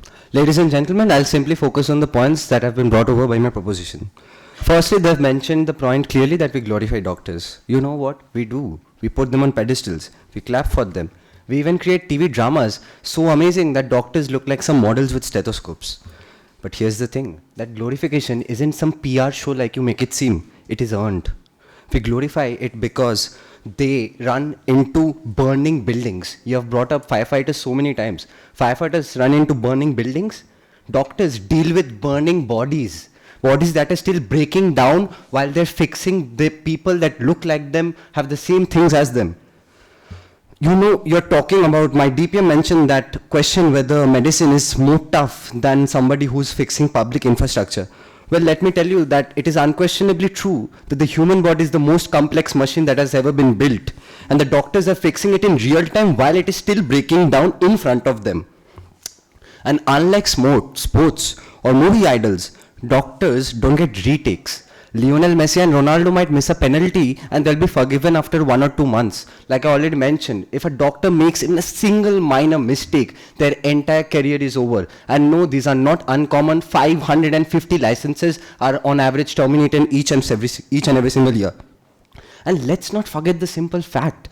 Glorification serves a social purpose. It attracts the best minds. When a kid is going to a doctor and seeing that they're getting respected and feels like, I also want to be like them, that's a good message when we need more skilled healers than ever. We need inspirational messages and values like this. So yes, we do glorify doctors, but we glorify them for the same reason that we glorify all the people who have conquered Everest.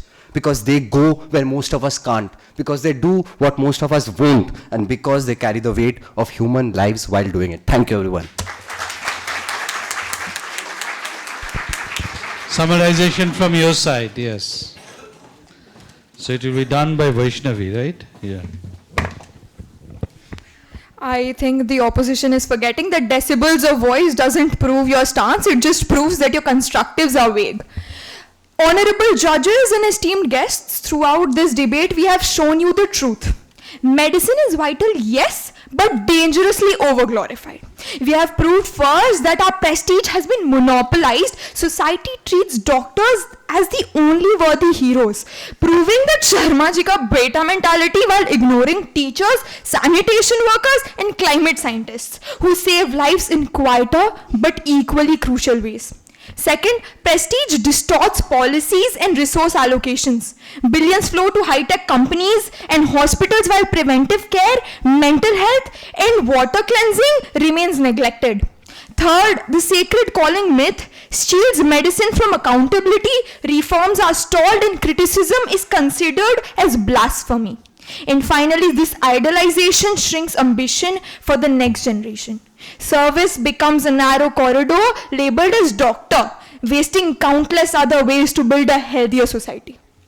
Honorable speakers, a healthy society isn't built by one set of hands in a white coat, it's built by all of the hands. When one crown is proposed to only one profession as godlike, we don't raise its stature, we lower our own visions. It's time we stop worshipping the stethoscope and start respecting the whole symphony of service. Thank you. Thank you very much, and that brings us to the closure of the cycle that both the teams have spoken. Now it is up to the judges to make the tabulation. And you see, we were discussing the subject of whether medicine was a highly overrated profession. That will be decided with the results. But an attentive audience like this, like these boys who have been sitting and listening, is highly underrated. So, yes, of course. A big hand for them. I would like to suggest that we take 2 or 3 views from these boys who have been listening to. Any volunteer who would like to speak on this point from both the schools? Okay, come. Yeah, not more than 3 in any case. Huh? Not more than 3, and they get a minute. Two. Yeah, two. He's from Future Foundation, right? Huh? St. Lawrence. You are from St. Lawrence. Good. Okay, independent. Huh? Time is 1 minute, right? Yeah, sure. I'll be very short. Good. So, I have some comments on the first motion, that is democracy is eroded by populism. So, yes, populism is elected by the majority, right? All isms are elected to power by the majority itself. But what populism actually does, it highlights the problem, encashes the vote and wins the election. But what it does not do is that it does not provide us with a solution. People are angry at something, they just villainize the other part of the society and they just win the vote. That is where the problem lies with populism. Let us take the example of India itself. Narendra Modi came to power with the promise that Achhe Din Aayenge. But what has actually happened? Right? India is actually called a partially free nation right now. By some rankings. Aayenge is future tense, you know. So. Yeah, that's true. So yeah, I believe that populism does erode democracy. Thank you. Thank you very much. One more speaker we can accommodate. Please. Okay, so I'm Mohammad Yasir from St. Lawrence High School, and I'll be shedding some light on the second motion. So throughout the debate, we have been arguing about if doctors should be respected or not, and should the pedestal be lowered or not. One thing I would like to the proposition side to know, respect and glory is earned. If I today stand and choose to respect somebody, you cannot say that no, you cannot do that. It is my personal opinion, it is my personal comments that I believe from the core of my heart. And respecting doctors does not mean we cannot respect others. You talked about we do not respect teachers enough. Yes, we'll respect teachers. Yes, we'll respect firefighters. We will respect everyone. But respecting a single profession does not mean that we cannot respect other professions. And doctors, the hard work and perseverance the doctors possesses, I think that as a NEET aspirant myself, as a NEET aspirant myself, they deserve the glory. And about that comedic part, well, we all loved it of one another, didn't we? Thank you so much. Okay, thank you.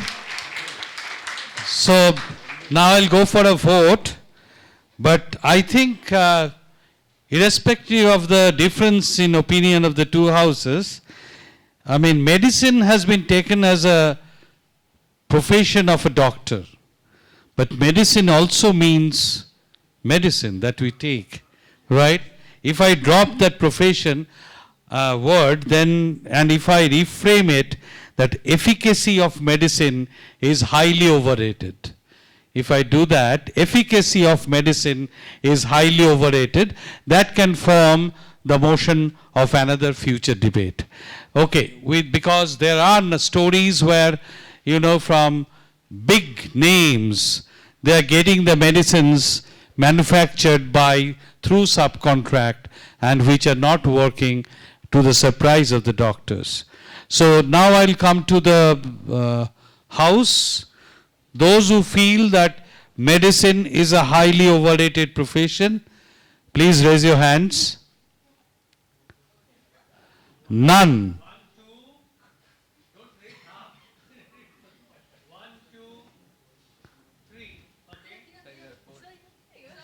4. So the rest are neutral and NEET aspirants. The NEET aspirants. So NEET aspirants should refrain from voting. Those who are not NEET aspirants, who thinks that medicine is not a highly overrated profession. Okay, so people are in favor of medicine as a profession. So we are going to see many doctors, and that is to our relief, no doubt about it. I hope everybody will be conscientious doctors who will render real service to the people. Thank you very much. With that, I'll request, thank the participants and request you to take your seats. For the time being. Yeah. Yes, please. Yes, please. Thank you. Thank you very much. 2 semi-finals, 2 different topics. Only 2 little references I want to make. One about what the moderator said about a bridge collapsing, because a civil engineer graduate like me would have built it at that time. That's one of the reasons I didn't work in civil engineering, because I knew that the bridges would collapse. Not that they don't otherwise, they still do. But my conscious decision was that if I do, then they will collapse in any case. Then there was a lot of talk about saving lives, whether the firemen saving lives is more important, whether the doctors saving lives is more important. I'm just reminded of a news item I read yesterday in the newspaper. There is a mobile phone addict who saved lives, because he was scolded by his parents and everybody abhorred him because he was a mobile phone addict. But he was watching something on his mobile phone at 2 o'clock at night when a landslide came and some kind of tsunami came, and he was able to save his parents, neighbors, and about 12 people he saved at that time. And he was really appreciated and said, oh, okay, there is a positive side to mobile phone addiction also. You see, so in a way, so saving lives is a matter of humanity, you know, that when something happens in your vicinity, you don't just wait for you to get a green signal to save lives all the time, right? Okay, irrespective of what the results are, this is a time when I would like to invite Father Benny Thomas hand over the certificates and the medals along with the judges. The judges and the moderator, please come up here, and the volunteers from Sloba, please come here, because we have a medal for each semi-finalist and we have a certificate of participation for each semi-finalist. So we would like to hand these over. So please to come here. Are Babla, ওখানে দাঁড়িয়ে থাকলে হবে না। কি রে বাবা? And also notice that there is a flex over here, and ironically enough, it is from Peerless. So the topic that you were discussing, आगे certificates and medal hand karo. I will call the teams as they are, and please help the judges and think. Father, wouldn't you like to come and join the party here? I would rather prefer to stay here. I will watch the other other dignitaries may hand over. Okay, but still I have a little trouble to give you at the end of this, right? Okay. Medal and the certificates together. You see, give them. गले में medal पहनाओ, हाथ में certificate दो, and এটা কি alphabetically করেছো Shankar? Okay, so first the participants from Ashok Hall Girls Higher Secondary School, Vaishnavi Roy. Yeah, go face that side, the cameras. Aratrika Das, after that come and stay on your mark. So Vaishnavi Roy, she gets a medal and her certificate. And the judges can take turns to hand these over. Aratrika Das.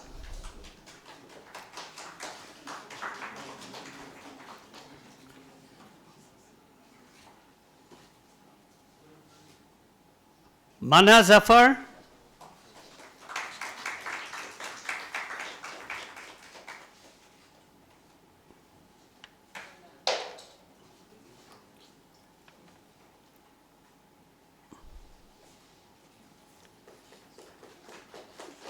Coming up next is South Point High School, Vasundhara Mukherjee.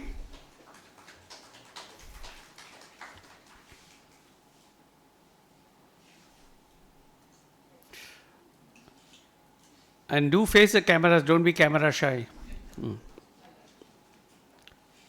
Bhasha Bhattacharya.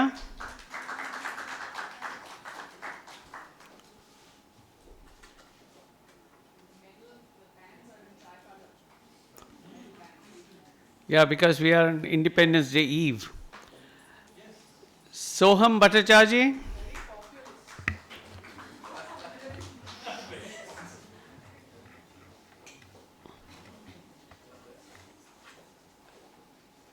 Coming up next is St. Xavier's Collegiate School, Kolkata.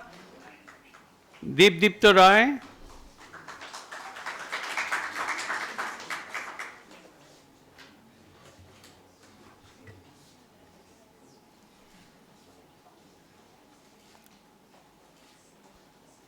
Animik Chatterjee.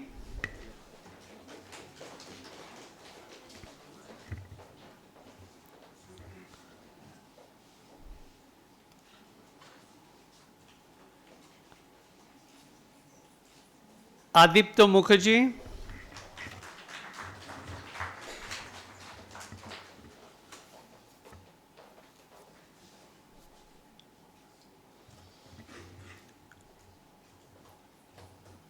Then the Future Foundation School, Kaustubh Chatterjee.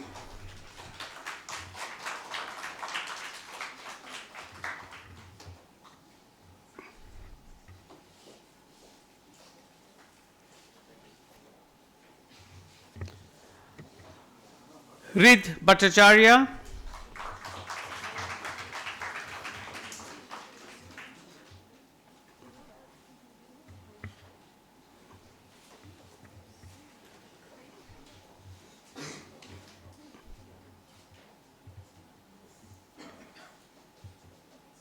And Ananyabrata Vishwas.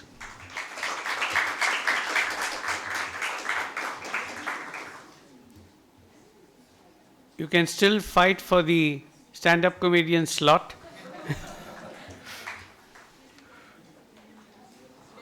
All right. Thank you very much. And now, may I request Father Benny Thomas to kindly felicitate one of our judges who has to leave now. So, Mr. Dipankar Chatterjee has to leave. The other judges will stay on for the finals too. So, if you could kindly felicitate Mr. Dipankar Chatterjee, who will have to leave after the semi-finals.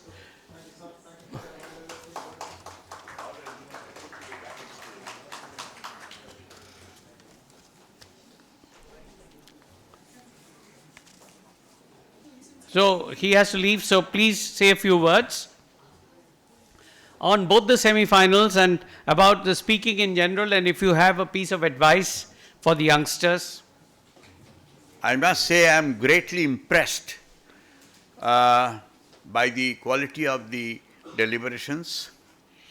I have been a debater all my life, but at your age I would never have spoken so well. It's a candid confession. I'll end about a story about the medical profession, which was handed down by the one of the most eminent doctors who have lived in India, Dr. Bidhan Chandra Roy. He said that when you fall ill, you must go to the doctor. Because if you don't go to the doctor and pay his fees, how will he survive? And then whatever prescription he has written, you must go to the pharmacist and buy the medicine. If you do not buy the medicine, how will the pharmacist survive? And then when you come home, you must throw the medicines into the waste paper basket. Otherwise, how will you survive? So may I request Professor Rituparna Basu to say a few words? It is absolute privilege to be here and to hear such young minds speak their heart out, fighting against each other. In fact, a recent UN Women report said that it will take about 130 years to reach gender diversity in leadership positions across the world. They should have been here. Because in both the semi-finals, we saw one female prime minister pit against another male prime minister. Big round of applause to each one of you for such a fair representation of gender on the stage. It makes me all the more, positive about the future that is in store for us. Now, some points that I would like to deliberate, some technical points. Debate is not just a linguistic battle. Please understand that. All right, it is a battle of logic. And the moment you talk about logic, it is not about using the right words. It is also about using the right data points to support your answers or support your logical defense of what you are trying to say. Huge round of applause to Future Foundation team for bringing in such beautiful data and putting them in the right place at the right time and making it so interesting. As a matter of fact, I have attended about quite a few events, debating events over the last couple of months and at school level. And I must say that I saw wonderful representation of this balance between data and delivery on this stage. And my appreciation goes out to Sloba for arranging such a meaningful debate where young minds are encouraged to tinker. Day before yesterday, 12th of August, we celebrated the Mega Tinkering Day, as I'm also a Niti Aayog mentor for the Government of India, and I mentor a school called Lakshmipad Singhania. And there they were tinkering on their scientific abilities. But let's also remember that tinkering is not just about tinkering on your scientific abilities, it is also about tinkering your mind. What a wonderful way to celebrate on the eve of independence, young minds tinkering with their thoughts and with their reflections. I think I have I would again reiterate, because the finals will be just on the other side of the break. So make it a point.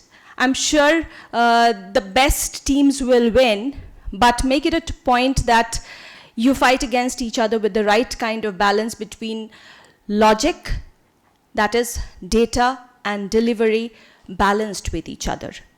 Okay, not just linguistic overpowering. You must support your arguments with data, which makes all the difference. Thank you and wish you all the best. All of you are winners in your own rights. Thank you so much. Thank you, Rituparna. That was a lot of examples of tinkering. I just want to dissuade you people, young people, as we have made the mistake. Too much tinkering with nature is going to have its repercussions, which we are facing in any case. So, Shupriya Nevar, your comments? Thank you, Rajda. Thank you, Sloba. Excellent to be here in the company of such charged students. Their qualities and skill ranging from debating, but hidden qualities of stand-up comedian and so on coming out.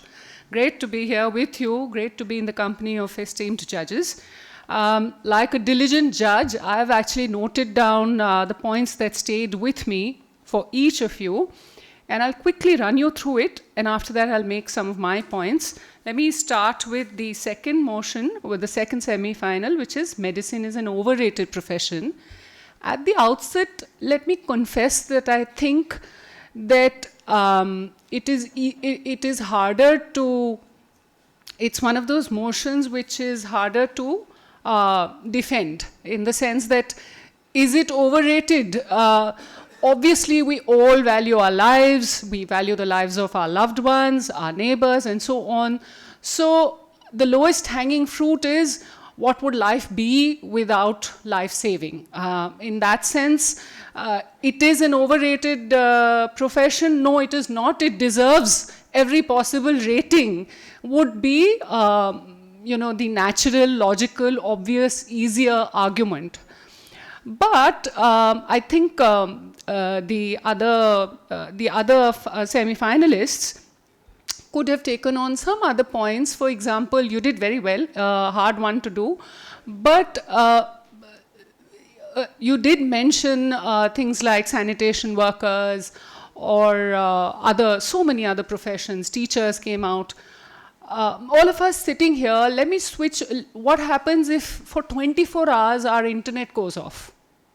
Half of us will look at the calamities that will take over our lives, everything from flights to thousands and thousands of things, including medicine collapsing. The fact is that you could have played more on the overrating of it. Instead, you got caught up in the respect versus overrating.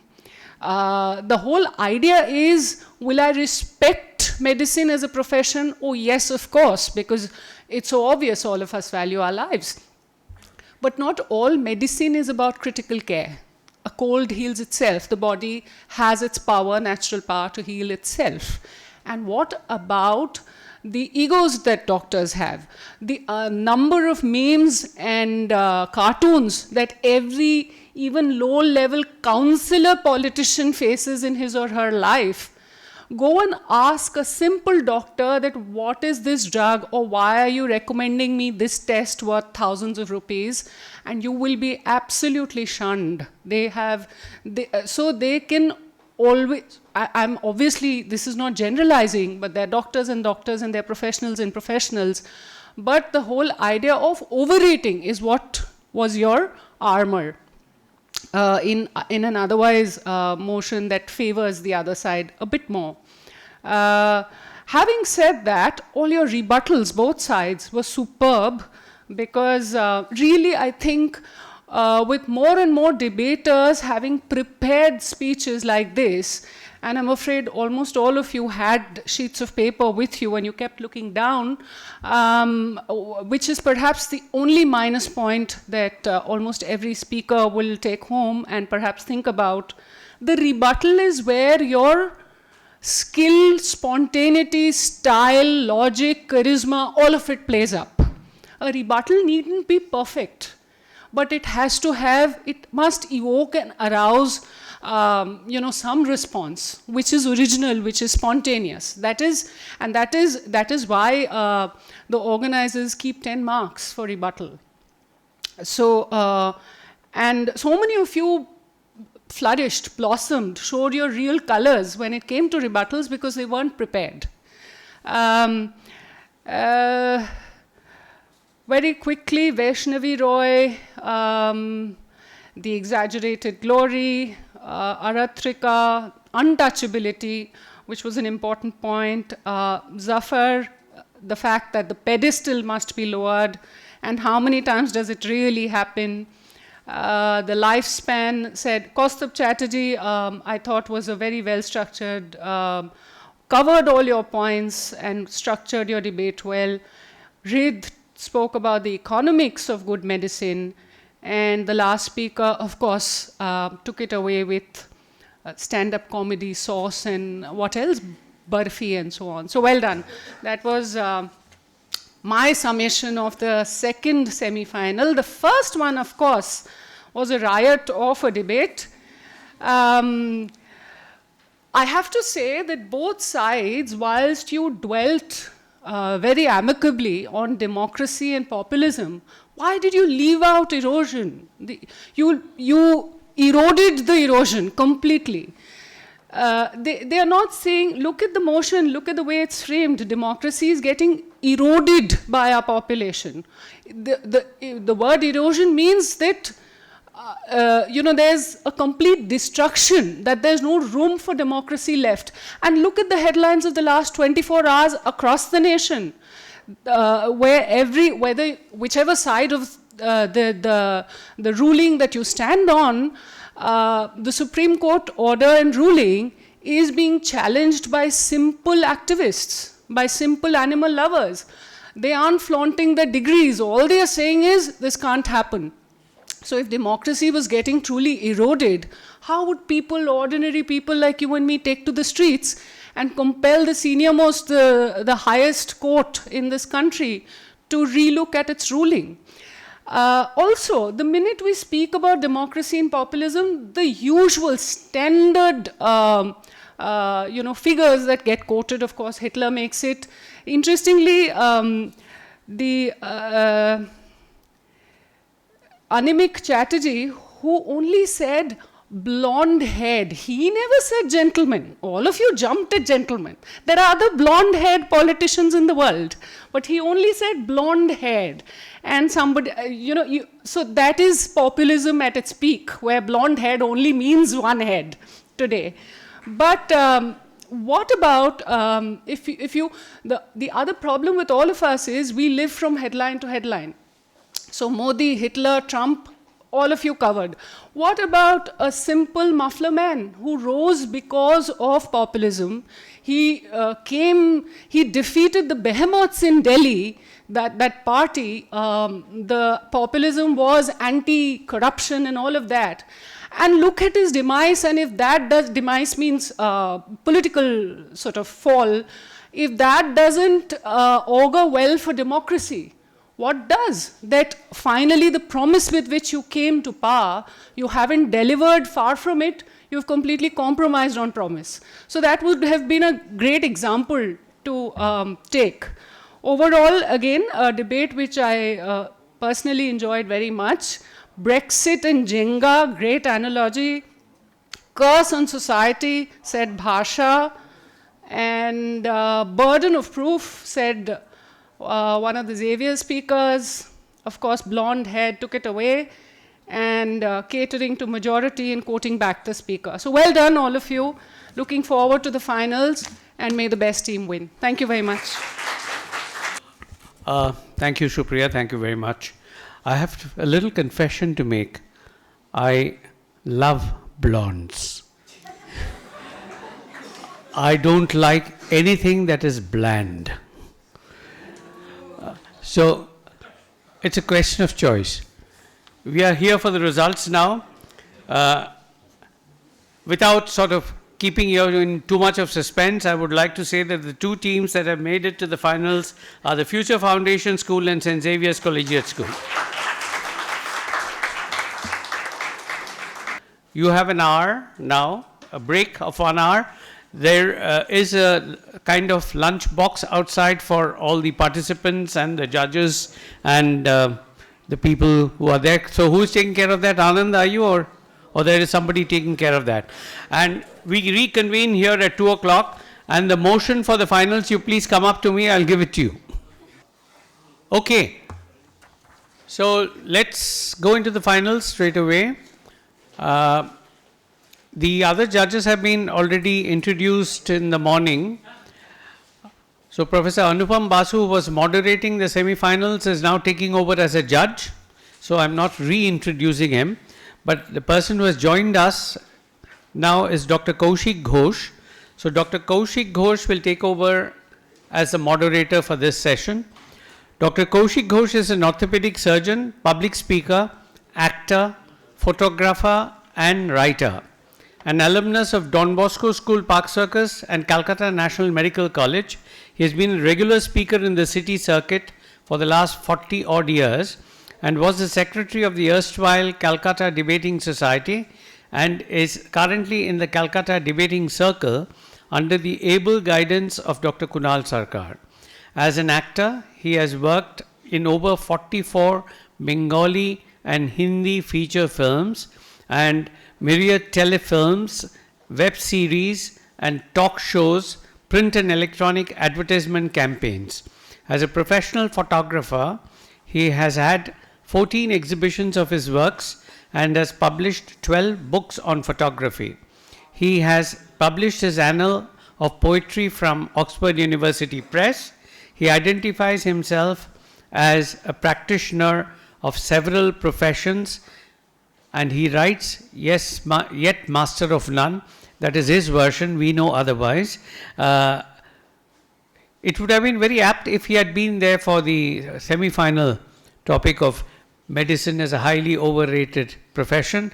But whether medicine as a whole is a highly overrated profession or not, Dr. Kaushik Ghosh is by no means overrated in any way with all these accomplishments that he has got. All this credit he deserves for all the various activities that he undertakes. So Kaushik, would you please take over here, proceedings? And where do we have our timekeeper, Rana? You just need to look among those pieces of paper. And can we ask both the teams, as team speaking for on the right, that is Future Foundation, please take your seats. And St. Xavier's Collegiate School, team speaking against. Good afternoon. It's an honor to be out here in St. Lawrence High School, and when I entered the premises, I actually looked at the field for 5 minutes because that was the place we played the inter-school soccer tournaments and we came for the debates. So it brings back a lot of memories. I would like to sincerely thank the association as well as Rajuda for having invited me, and I'm in August company. I'm quite sure Supriya and the others would be a bit envious why I've been elevated, but they should be at the higher pedestal and not me. Having said that, I would actually have loved to have been there during the medical debate, and I agree with that motion. Medicine is an overrated profession today, not in perpetuity. But we have a lovely motion. Global peace is a myth in a multipolar world. We would have loved it if there was more in the audience. Usually when we start a debate as a moderator, every moderator is going to say, please keep your mobiles on silent, do not walk out in the middle of a speech. It's undignified to do that. But here I think we have a very motley crew of people around. I've heard from the judges that you people are brilliant speakers. I'm looking forward to hearing the arguments that you have. I believe you know the rules, but just for recap, in the final round, each speaker, first speaker on each side will speak for 4 + 1 minute. I believe you have a order in which you're speaking. The other two speakers will speak for 3 + 1 minutes. Summing up will be done by the first or the second speaker. I think you have to decide among yourself who is going to sum up. You can let me know beforehand. And they'll speak for 2 minutes. And each speaker will be asked one question at the end of his or her speech, not by your teammate, but somebody else from the other side. All right? Any queries, any clarifications? Nothing required. Okay. Yeah, got it. Yeah, sorry. Yeah. For the concluding speech, that is The 2 minute sum up, yeah. there will be only one bell rung at end of 2 minutes. I think the bell is, when you have 4 plus 1, there is going to be one bell at 4, and the 5th minute, another bell. That's for the first speaker. The other 2, 3, and then 1. And for the question, the answer to that is 2 minutes, just one bell. Now, I think I can say this, having been a public, all of us out here, public speakers. Yeah, the question, I think I should insist that the question should be sharp and not a speech by itself, because it's just a simple question. It could be in relevance to what that person has spoken, okay? There will be a relaxation maybe of 10 seconds if you are, at the end of that bell, the 5th minute or the 4th minute, but that does not mean to carry on for a minute or not. I think he's going to keep tabs. Roshan out here, an able gentleman who is going to make sure that you do not trap. And if you do, they're probably going to be penalized by the other thing. I think you've gone through the initial rounds and the semi-final rounds, so the judges would not like you to look at the paper and speak, okay? As a trick, I would say, having been at your age long time ago, we were told that you have your bullet points and you expand on it. Try to have a good debate where rather than you wanting to say what you want to say, change your tactics according to what they are saying, and vice versa, all right? So, let's... Yeah, just one bell.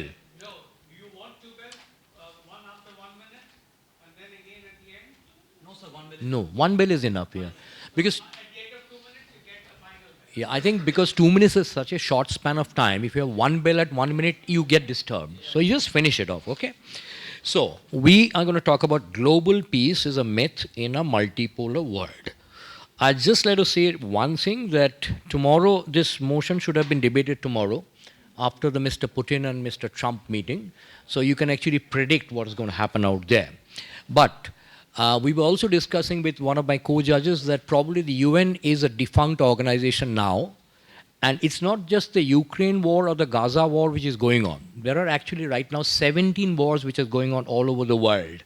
Now, whether we are working in a bipolar world which existed before the Berlin Wall fell in 1989, or we are talking about a multipolar world where there are a lot of axes of power, or are these axes fictional?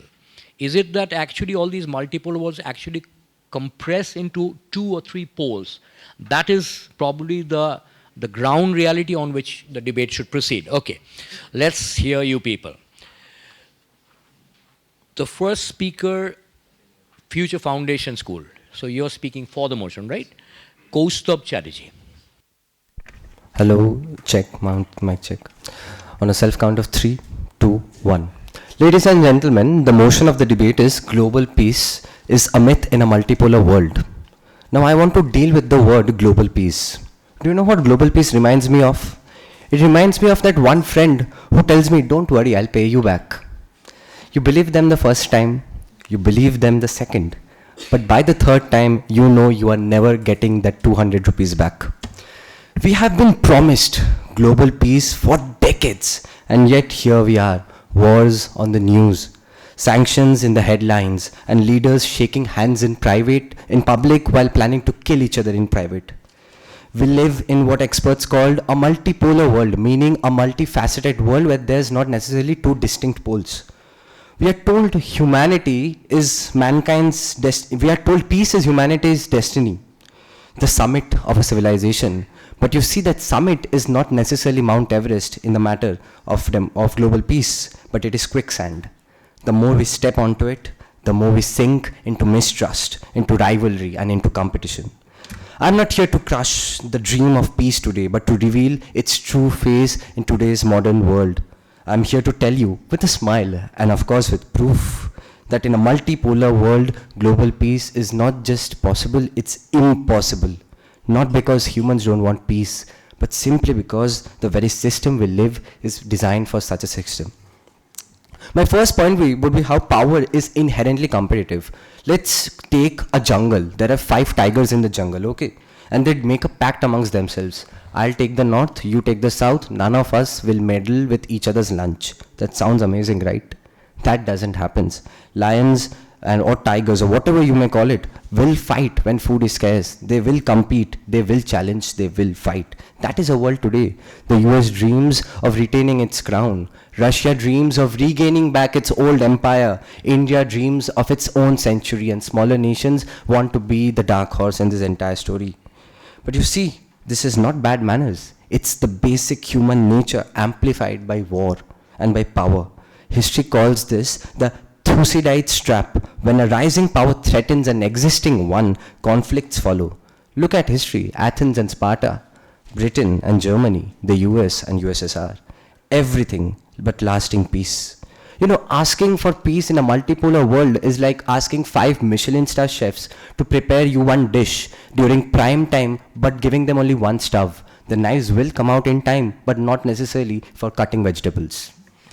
My second point is how, in a multipolar world, we breed unstable alliances. Let's time travel back to 1914. Europe was a web of alliances. We have so many nations, leaders shaking hands, diplomats celebrating cocktail parties. But you see, it was all not so tense.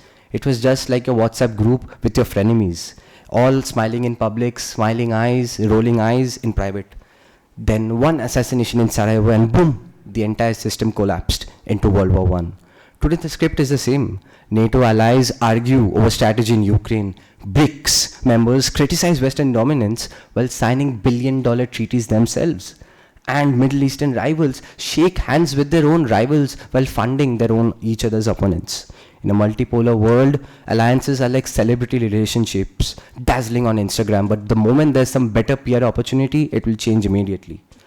As my last point, I would like to reflect on how conflict, the very concept, has become permanent now. In the olden days, wars used to happen, yes, and wars used to have an end. A battle, a treaty, a fragile return to normality, but now there's no end. It's tough, it's fought with cyber attacks instead of cannons, sanctions instead of swords, and news instead of fighter jets. This battlefield is no longer out there. It's right there with you, in your own mobile phone, in your own bank account, in your own houses, in your own energy. No bombs today does not necessarily mean no world peace. It means that war is happening somewhere else. You just cannot see it yet.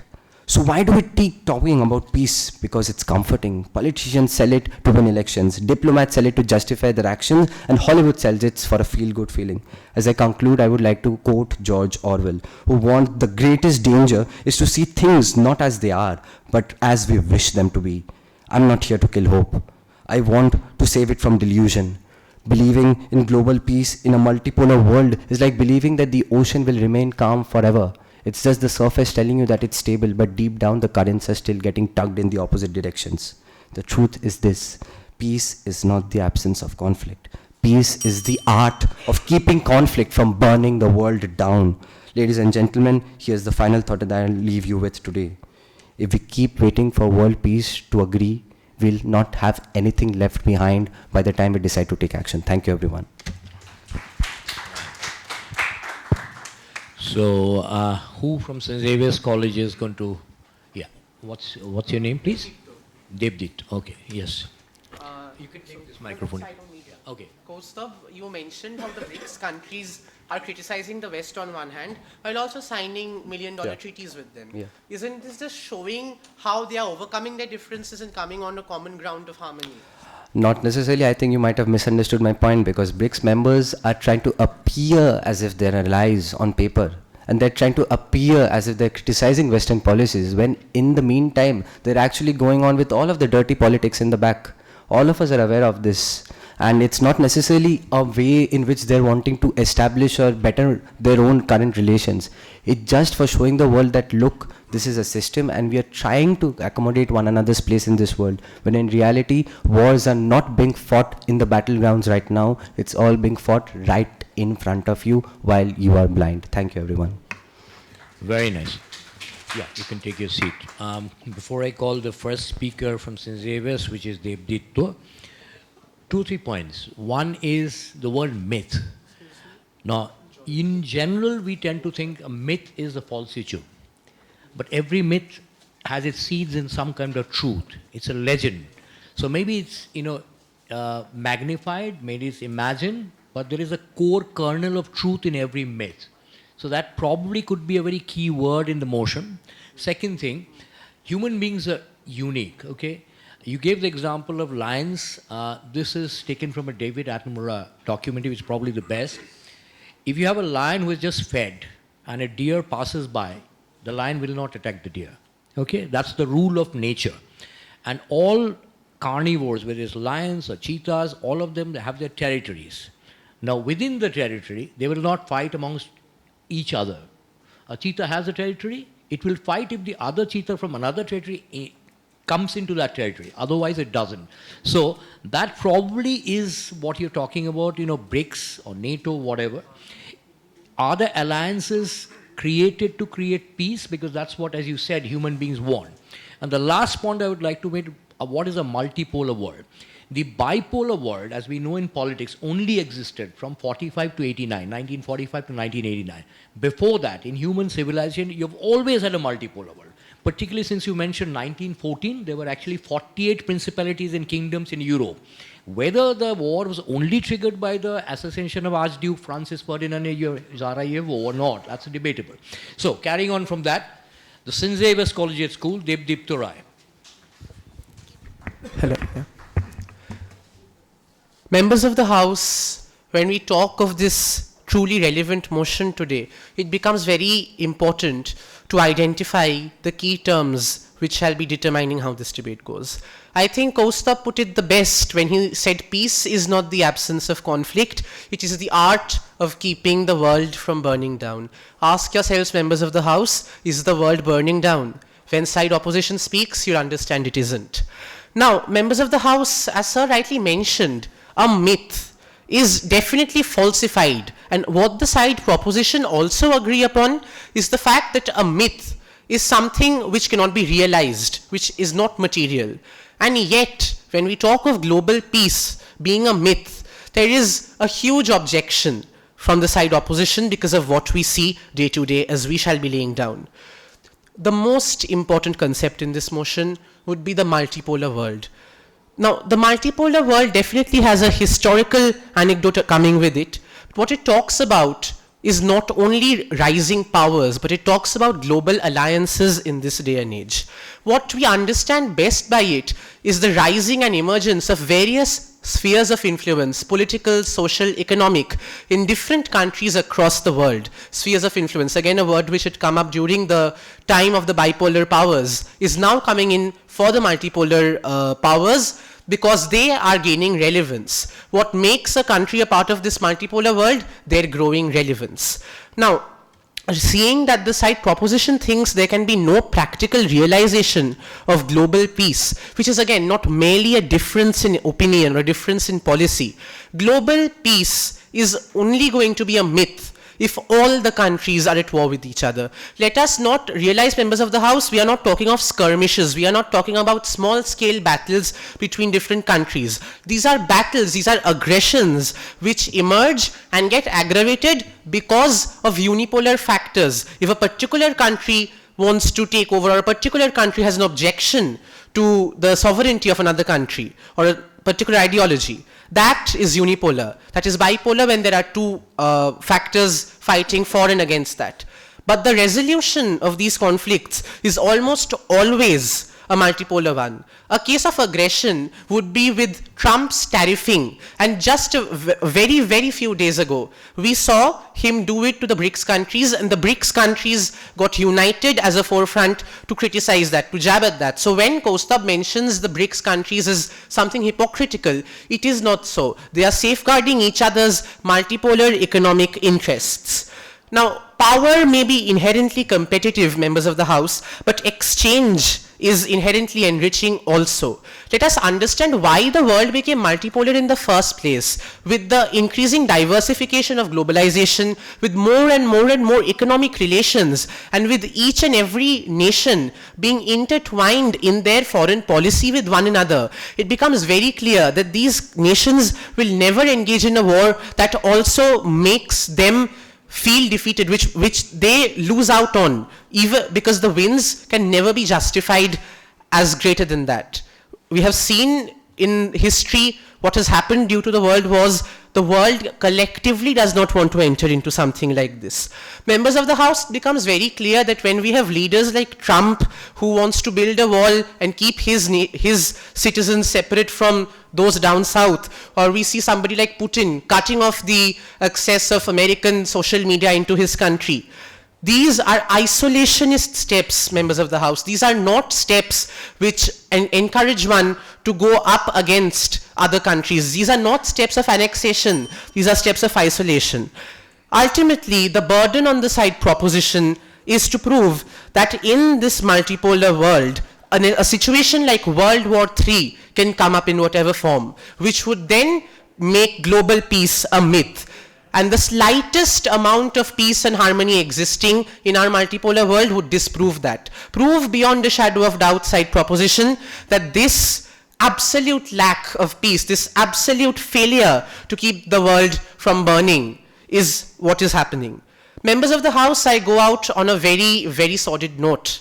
We have not become even an ounce better, but we have become tons and tons smarter. So when in the multipolar world, the rising powers of today, we individually develop nuclear arsenals and other such deterrents to keep each other from extinguishing each other from the face of this planet, again, an asset of the multipolar world, we actively keep the global peace in this situation. Thank you so much. Thank you, Devdutta. Who is going to ask the question? Your name, please. Onnonnobroto. Okay. Okay. So you're Please. sitting in an AC room and you're saying the world isn't burning down. What about the Israel-Gaza conflict, the Ukraine-Russia conflict, where the victims of that conflict, their world is burning down? Definitely it is. Doesn't that make your interpretation selfish? And that is where the word skirmishes was addressed in my speech. Onnonnobroto, I very clearly mentioned in my speech that whenever aggression is taking place, it is due to the emergence of one power, one polarity over the other. That whatever aggression takes place is an example of unipolarity. And whatever takes place like this is an example of a skirmish. It is not threatening the global peace. If sanctions are to be made, if solutions are to be made, if the peace is to be maintained, then the multipolar world comes in as a collected front. So the multipolar world is saving the peace in that case. But that aggression which is taking place is not attributed to the multipolar world. It is attributed to different skirmishes, different select portions of the world. Thank you. So, which means, just a sec, which means that the opposition's argument, by going by what the leader of the opposition says, is each skirmish is a unipolar problem. But they are trying to say that when you have a unipolar problem, it is solved by the multipolar problem. The only thing is we have 6 speakers, 2 speakers have spoken. What I was thinking was when I heard of this motion is the concept of peace only to do with war or violence, or is there other dimensions to that? I won't go through because then you will say I've told you all the points. But I would like to add certain key words. What about inclusivity? What about tolerance? What about countries which have never been at war like Switzerland and Bhutan? What is the trick that they have maintained peace? And if I elaborate, then probably I'm going to tell you a point, so I won't go there. The second speaker from Future Foundation should read Bhattacharya. I hope he has a heart into the motion. Starting off in 3, 2, 1. Moderator sir started this debate with an anecdote of soccer, so let me continue it. Imagine the world to be a football field, but instead of a normal match, 6 football teams come to play. All the teams have their own referees and their own footballs. For a few minutes it looks interesting, colorful jerseys and competitive match, but then you realize that the referees are supporting only their own team. Fouls are getting unchecked, penalties being shot with violence, and the players fighting amongst themselves, kicking, punching and doing whatnot. That's in short the definition of global peace in a multipolar world. Good morning everyone, I am Rid Bhattacharya and I am going to prove that global peace is a myth in a multipolar world in 3 arguments. Starting off with the historical argument. In the 1900s, we saw the world coming into a new century of scientific development and industrial revolution. But there were many powerful nations that came to power, like Britain, France, Germany, Belgium, and upcoming powers like France, like America and USSR. They were pitted against each other but held back by fragile economic alliances, like the treaty alliances like Triple Alliance and Triple Entente. The result? 3 bullets. 1 murder of Archduke Francis Ferdinand, which led to one of the most devastating wars in human political history. Let's rewind a few years back. We see the Islamists and the Western powers, along with other local groups, fighting for Jerusalem, a piece of land which resulted into a major global conflict known as the Crusades. If we look at India in the medieval ages, we find somewhat of a WWE match. Rajputs versus Marathas versus Mughals, with sometimes a special appearance of Chola, Chera and Pandyas. My basic point is this. Look at the pattern. A multipolar world is a breeding ground of political instability which makes global peace nothing but a myth. But why? Let's look at this from the sociological lens. Emil Durkheim said that we have a collective conscience. There are shared ideas, beliefs and moral attitudes that shape up that shapes the world. But with many powers, that is a multipolar world, there are many collective consciences. Each one wants their ideology to win. Each one wants their perspective to be put on the global platform, leading to conflicts and thus destroying global peace. What is the result? There are 2 results. Number 1, cultural power competition.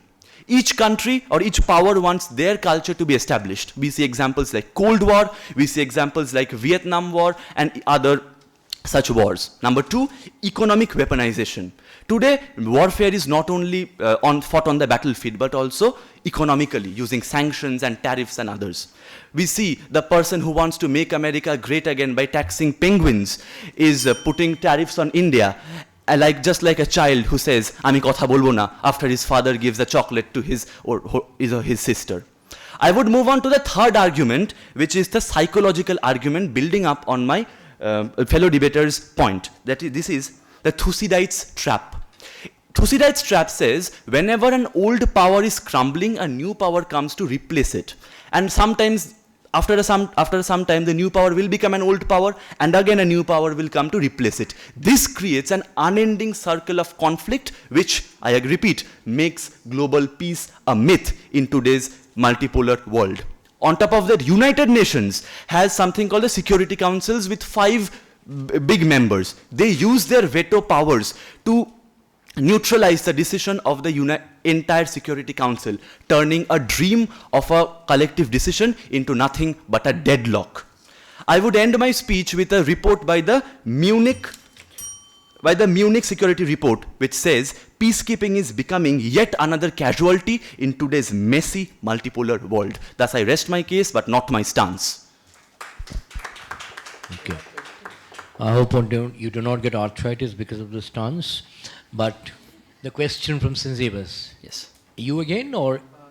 Okay. No, it's okay. I don't have any objection to that. You mentioned the fundamental flaw with the structure of the UNSC, wherein any of the P5 countries can keep the other from making a resolution, so it leads to a deadlock. But seeing that the 5 countries, one block of them is very against the other block, and because they can lead to immense global scale violence, isn't this deadlock exactly what is keeping one block from creating all-out warfare in the world, and subsequently the other one is also doing the same?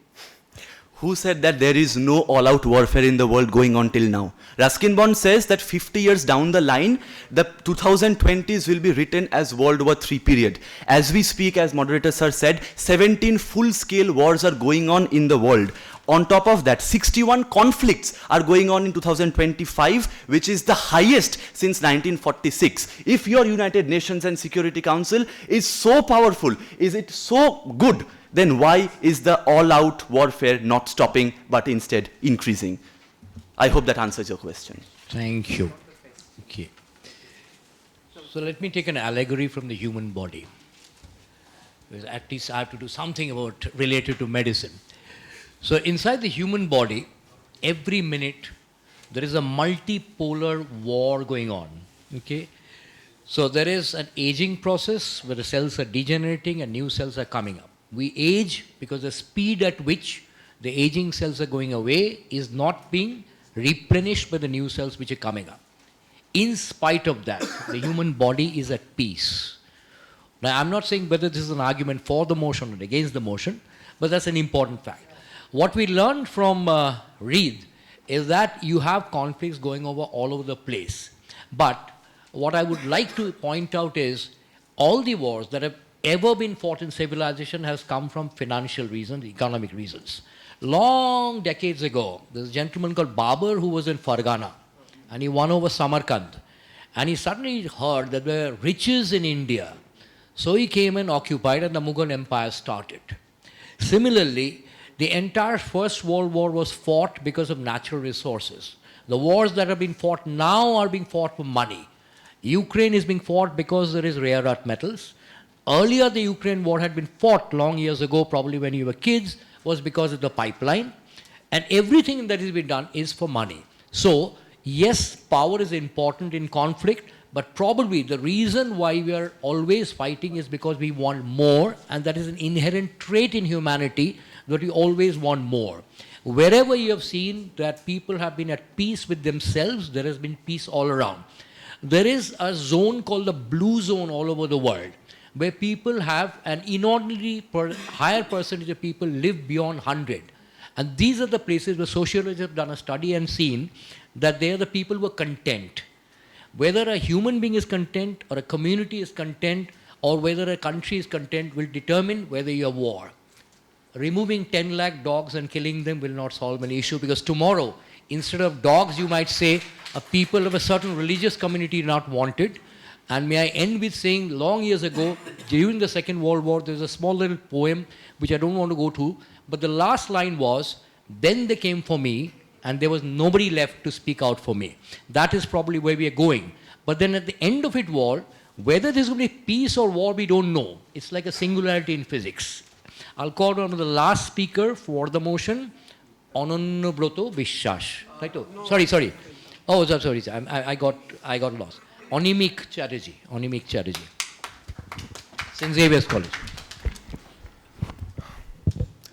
Members of the House and Reid realize that multipolarity allows for neutralism and for pacifism blocks.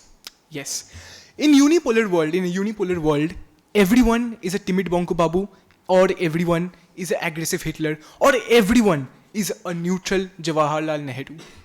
In a multipolar world, members of the House realized that even if two poles, even if more than that poles exist which are aggressive, which are going into unipolar conflicts or bipolar conflicts, realize that due to the multipolarity of the world, there exist institutions, there exist nations who can prevent this same war. It allows for neutral blocks like the NAM. It allows for mediators. It allows for people, for nations who push for legal settlement and action. Secondly, multipolarity allows for complex foreign policies.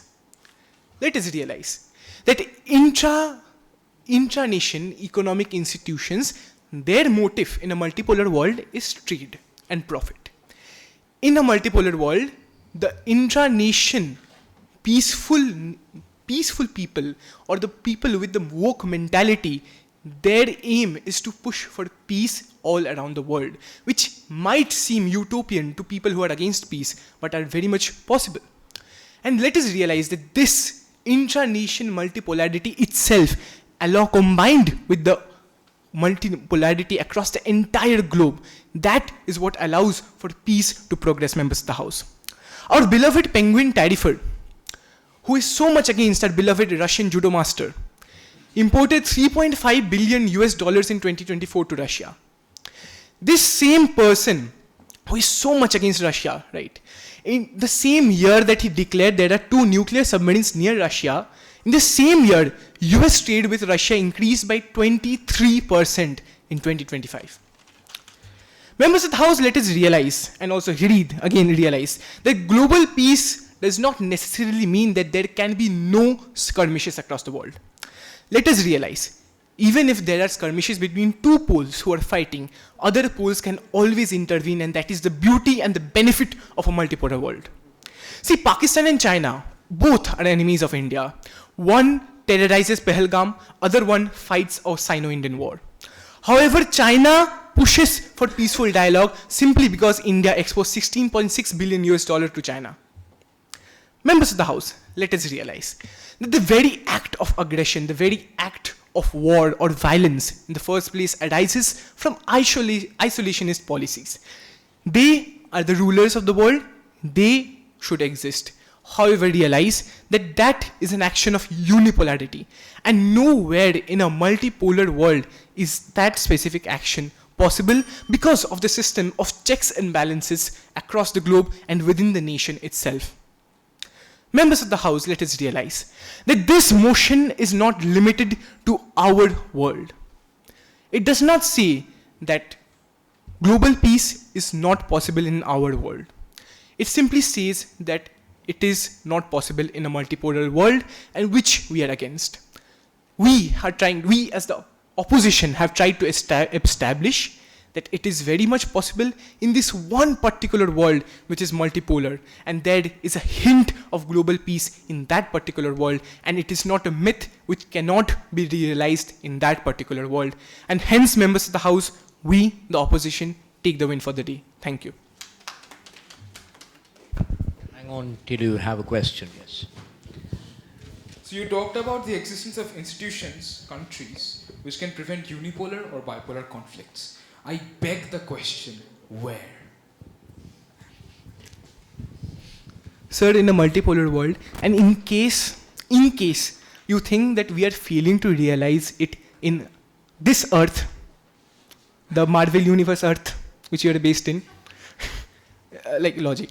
So, see, if you think that it's perhaps not possible in our multipolar world, it is very much possible in an actual multipolar world where there is a hint of global peace. And what we are seeing right now is a strive towards unipolarism because of the intense nationalisms of the said nations. However, our ambit of the debate is essentially to prove as an opposition that there is a hint of global peace in a multipolar world, and which we have successfully done, and thank you. Thank you. What was very encouraging from Onimik's speech was what I was looking for probably of quite some time, because I have a lot of hope in youth, is that you said there are hawks and doves. In every community there are people who are going to want violence and certain people who would want to want peace. Peace will only happen when these people in a conglomerate collude into creating a movement which will create peace. So that is a sign of hope. And this sign of hope, yesterday when I was watching BBC News, came through when there was a huge protest in Jerusalem, where the students were protesting against the Prime Minister's new policy of occupying the entire Gaza Strip. So in every community that happens, I hope that today is the 14th of August. Today at midnight there is going to be a huge procession in Calcutta. That includes people, common civilians who want peace, who want a resolution. Peace always doesn't mean absence of war. It means a resolution towards a constructive beginning. Carrying on from there, the last speaker from Future Foundation, I was sorry that I gave your name earlier, Ononno Broto Bishwas. I hope he's going to say something Ononno.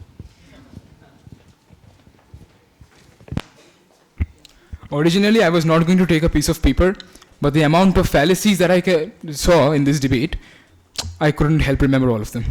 So I'm not going to be just spitting theories.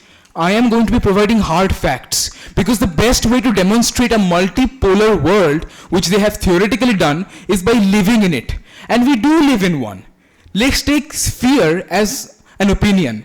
And if we go this direction and that direction or this direction, we all end up at the circumference of the sphere. This is multipolar. All of the points encompassing the sphere are opinions, and they exist in our world. Hence, our world is multipolar.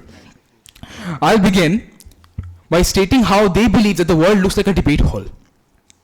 They think that there's the 3 chairs over here, there's a moderator sir over there, there's 3 chairs over there, and there's judges judging what we're saying on how we're saying it, and they think this is how the world looks like. But no, the world looks like people dying on the fields of war zones. The world looks like women getting sexually assaulted in Israel-Palestine war. This is the hard, true realities of the world that they have failed to accept and failed to acknowledge. Then, they have talked about how relatively, there's lesser conflicts nowadays. Relatively, there's not much conflicts going on, hence world peace is maintained. But does that make sense? In World War II, there was a nuclear bomb thrown at Hiroshima and Nagasaki. Let's say after 20 years, I pray this won't happen, but World War III happens. And a nuclear bomb completely wipes out a country. It completely destroys a country, wipes it off the map. Then the benchmark would be risen, and then if another city is destroyed by a nuclear bomb, people would say, okay, world peace is maintained because the benchmark is now risen. And then the benchmark would rise again and again and again until it leads to our eventual doom. Is that how world peace looks like? Then the opposition said that there is no global peace only if all countries are at war with each other. Let me tell you something. Right now, we have 17 ongoing conflicts. Not all countries are having a war with each other, but during the India-Pakistan conflict, we were fearing that a bomb might drop anytime above our heads. Do you call that world peace, ladies and gentlemen? At least I don't think so. Moving on, is it our burden to prove that there's no conflicts going on and the world peace is maintained? I really don't think so. As I mentioned, that the world we live in is multipolar, and global peace does not mean absolute peace. There are cyber wars going on, there are economical wars going on, as my fellow debater Rid mentioned, and all these wars are still conflicts. We cannot simply just ignore them, reducing the definition of peace as an absence of armed wars. There are many other types of wars that need to be focused on. And with that, I come to the conclusion. What I really mean to say is, the opposition is not blind, but they choose not to see. Thank you, ladies and gentlemen. Okay, who from St. Xavier's is going to ask him a question? Yeah. Sir, you said that it's not possible in a multipolar world. Considering the fact that the USA, who has been a long ally of Israel, and their foreign policy is kind of against Palestine, as we have seen on the global platform. Considering the fact that citizens within USA themselves are protesting against the violence going on against Palestinians, that these same multipolar institutions are fighting against the oppression of Palestinians by Israel, who is an ally of USA, the same country they live in. How do you justify that global peace, there is no hint of global peace in a multipolar world? First of all, the motion is not, there is no hint of global peace. There is no global peace. And is it working? That's my question to you. Is it working? If you look at how the course of events are going in the war, the easy answer to is it working is no, it's not working. The global peace is not maintained. The conflicts are still there. So I don't think how you can justify this. Thank you, ladies and gentlemen. So the House would be satisfied only if there is 100% peace. Hint of peace will not do. 1/3, 1/4 will not do. Global peace means to them, that's the way the House is taking its logic today, that is 100%. So we are coming to almost the end of the debate. The last speaker is Adipto Mukherjee from St. Xavier's Collegiate School. Members of the House, we stand today under the AC, which runs on electricity. Electricity comes from coal, and India imports the majority of its coal from USA and Russia, who are at very bad terms with each other, and from Bhutan, who is a neutral nation. This is the very example of why the world is not burning down. This is the answer to the opposition. Members of the House, the opposition was very confused as to what their scope was, so I'll reiterate what my leader of opposition has already said. The scope that the opposition had, the scope that the government had to prove was that the conflicts as a whole are resulting in such a global level that it's resulting in a World War III. And number two, since the word myth has been mentioned in the motion, the proposition had to prove that there is not even a hint, a percent of global peace in today's world. Since myth is something that does not exist as a whole, if even a fraction of global peace can be proved in today's motion, the motion fails, and that it has. I'll come to what the proposition Prime Minister has said. He said, he talked about lions and tigers not staying limited to their zones but pouncing on to improve their area and increase their aggressiveness. Members of the House, we must realize that when we talk about lions and tigers, we automatically convert to a bipolar scheme. In a jungle, in the real jungle where the lion sleeps tonight, there is not only the lion, there is not only the tiger, but there is also the elephant, there is also the crocodile. Does the lion go into the territory of the elephant? No. Does the elephant go into the territory of the crocodile? No. Again, boundaries are made. Why? Not to preserve, not as an act of goodwill to preserve peace, but as an act of self-protection as a result of accommodating oneself. The Prime Minister also stated that it is like the ocean which will never remain calm. But members of the House, we must remember that after a high tide comes a low tide. After international disputes, there comes resolve. After regional skirmishes, there comes global peace. The proposition has said that the countries through their alliances appear to accommodate each other. Again, members of the House, nobody works for goodwill, everybody works for one's own sustenance.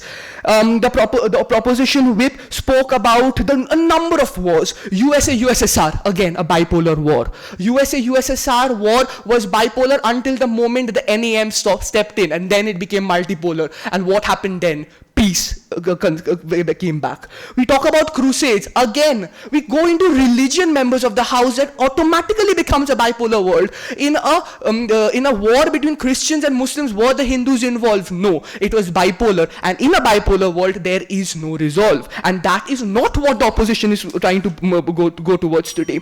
The proposition spoke about the UNSC and how it is a failed organization. There is a reason there is a resolution, Uniting for Peace resolution in the UNGA, where the multipolar opinions of the other countries, of all 193 countries in the UN, work together towards a solution. Members of the House, we speak about a lot of things. Honorable Proto spoke about a debate hall. We must understand this is also a bipolar scheme. There is a proposition, there is an opposition. When we go to the judges for feedback, then it is multipolar. And therefore, is it then that we are going to no global peace at all? No, members of the House. When there is a multipolar scheme, there is unity. When there is a multipolar scheme, there is progress. And when there is progress, there is global peace.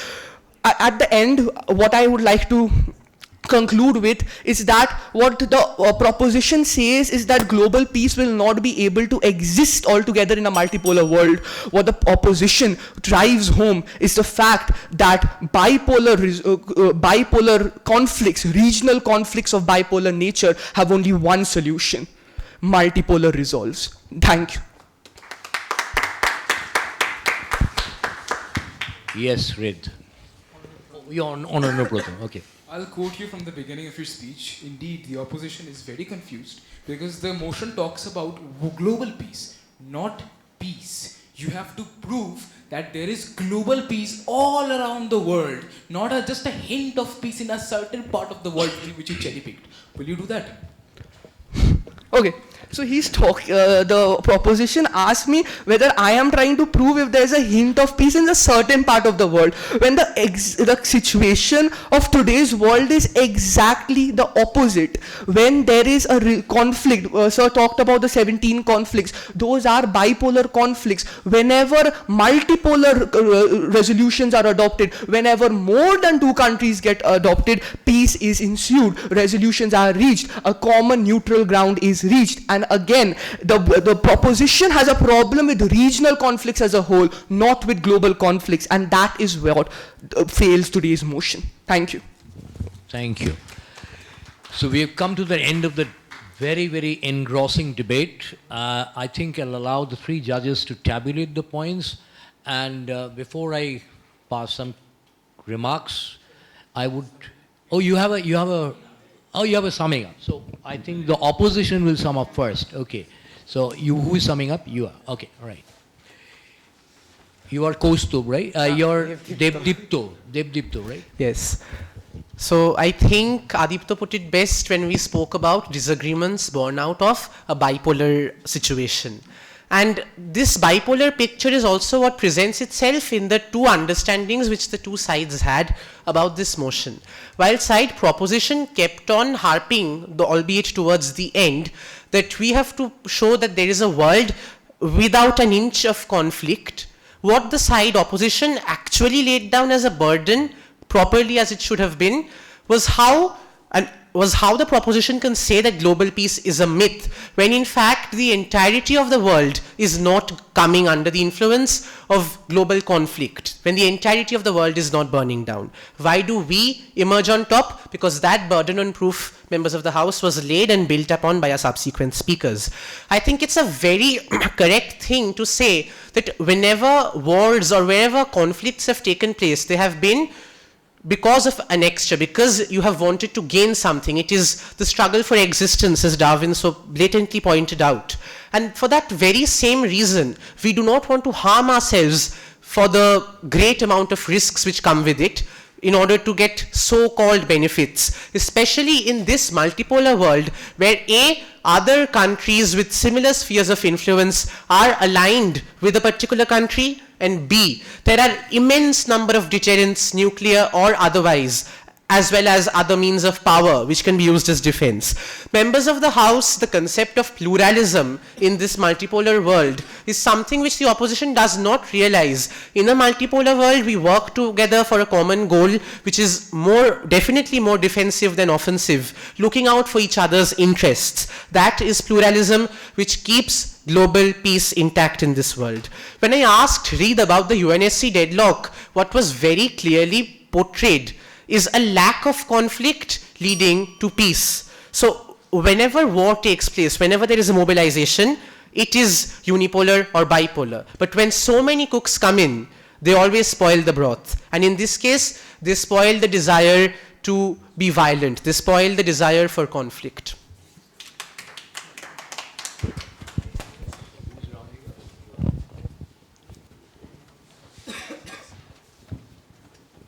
The Future Foundation School has the last say. Yes. The opposition.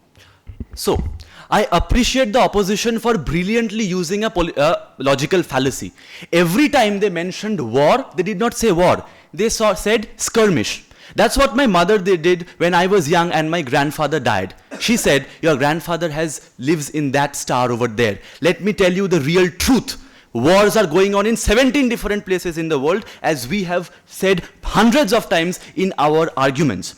Now, about the cheetah point. A cheetah does not attack an elephant's territory, an elephant does not attack a crocodile's territory because they are animals. And that is the difference between an animal and a human. Humans want to establish their power and increase their sphere of influence beyond what they have. That is what Hobbes, one of the famous political scientists, called the human's desire for a state of chaos. With many powers and no one leader on top of them, they try to exercise their power leading to the chaos. In our argument, we have categorically showed that how history warns us, how psychology explains, and how current events prove that global peace is indeed a myth in a multipolar world. On top of that, you have categorically said that the 17 skirmishes going on in the world are bipolar. When the 17 bipolar skirmishes are all interlinked with cross-connecting motives and desires and personal interests, this results to a messy multipolar war situation that is going on in the world as we speak. So let us remove the sunglass that the opposition speakers try to put on our eyes and look at reality without a spectacle. And what I see is a world infested with warfare, a world infested with conflict, and a messy multipolar world. That's how I summarize my points. I hope you like it. Thank you. Thank you. That brings us to the end of the debate. I would rather request the judges, if they're finished tabulating, to share some of their thoughts on this motion. So may I start, Prithuparna?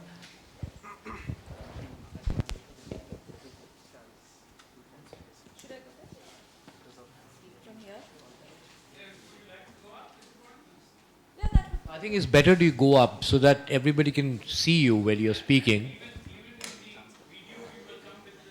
Yeah. It's a good marketing strategy also.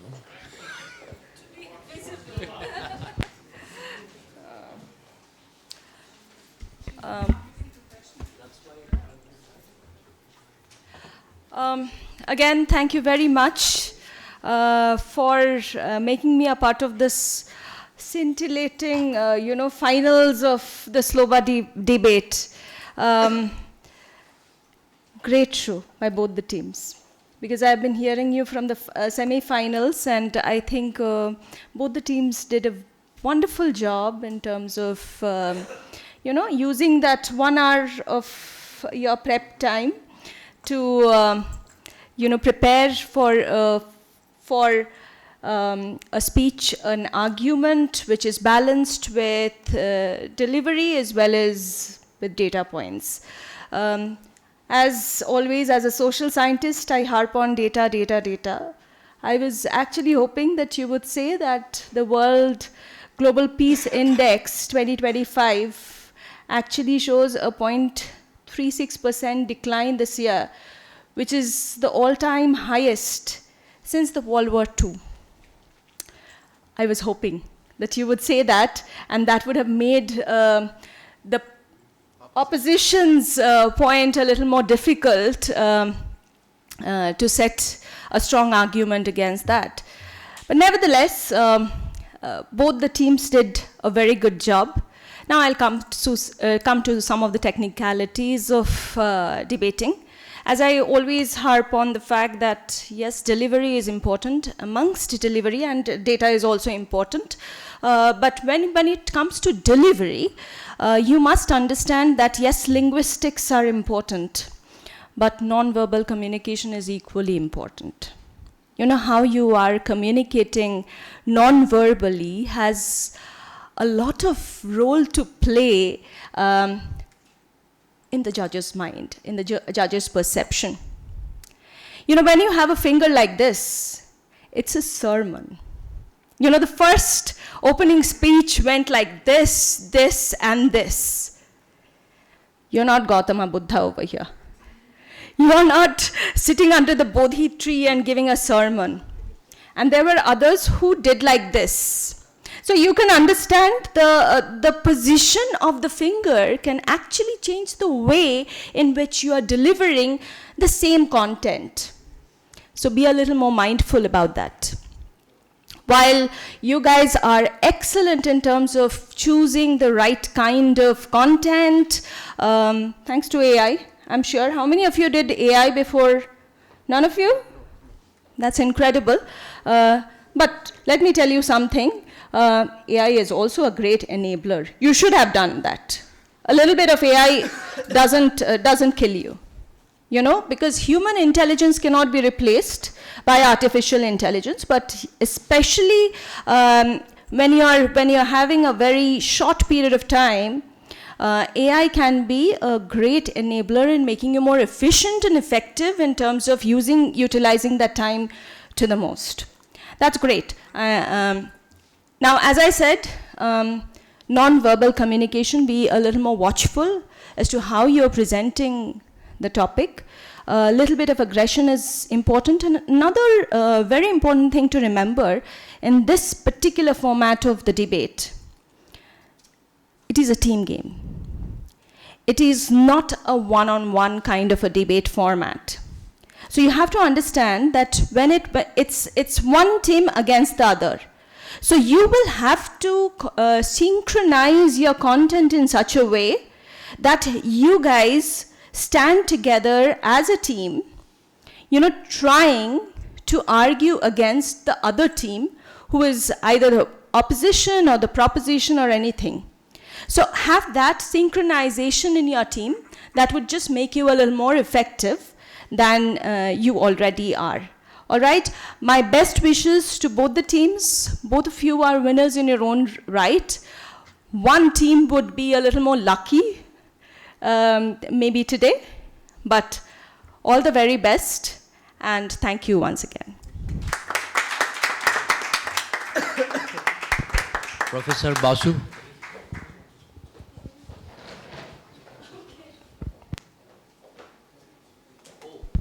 Sorry, both of them are Professor Basu, so my mistake. Yeah, at the very outset, I must congratulate. Yeah. At the very outset, I must congratulate both the teams for an excellent show. Along with what the other Professor Basu has just now pointed out, I'd just like to add, be careful about, in a team, be a little more careful about not repeating the same thing that somebody has already said. Rather build on what your previous speaker has said. That apart, this motion itself, myself being from computer science, was posing some mathematical diagrams in front of me. For those of you who are a little conversant about graph theory or even mechanics in your school, you know the law of parallelogram of forces, right? There are two forces and we find the resultant of that. Now what is peace over here? Do we mean equilibrium is peace? Because in the era of Cold War, there was an equilibrium, right? Was it a peaceful time? None of you defined what you mean by peace. It appeared to me that peace means absence of war, or in some of your terminologies, absence from skirmishes, which never happens. Even in a microcosmic world, that also never happens. But the peace was a thing, and first of all peace, then talking of global peace. That means overall there is a global equilibrium. Do you mean equilibrium? Or do you mean something else when you mean global peace, global progress or whatever? Now where is the problem coming? And if we agree on some definition of peace, peace for whom? For example, when Israel is bombing the Palestinian places, is it peace for the Palestinians? Or is it also absence of peace for the Israelites? So peace for whom? I was expecting something of that sort to come up. And one thing we must remember, that all these conflicts, call it skirmish, call it war, are coming because of limitation of resource, and we want to grab the resource. There is not infinite supply of resource that everybody can attain what they need. And thirdly, multipolarity means what is our objective? Unfortunately, for all the countries and all the nations, Tagore would have frowned at me when I talk about nations, but all the countries, let's say, the objective is its own prosperity in material term, not in philosophical term, not in spiritual term, not in terms of health parameters. It is in terms of material glory and material implications. And that's where this problem comes up. And if I can see that there is only one possibility of a global peace. As I said that I consider a graph where there are different nodes and there are different ages and everybody is dependent on everybody. You know, that will give you a Pareto optimal situation. That if you go beyond this, there will be some skirmish or there will be some war that will affect you as well. If that situation can be brought in the dynamics, now whether that is possible or not, that there comes the word meet. Can we ever realize that hypothetical reality? So that is my view to this motion, but all of you have done an excellent job. Thank you very much. And last but not the least, may I invite Supriya Newar to share her thoughts on the motion.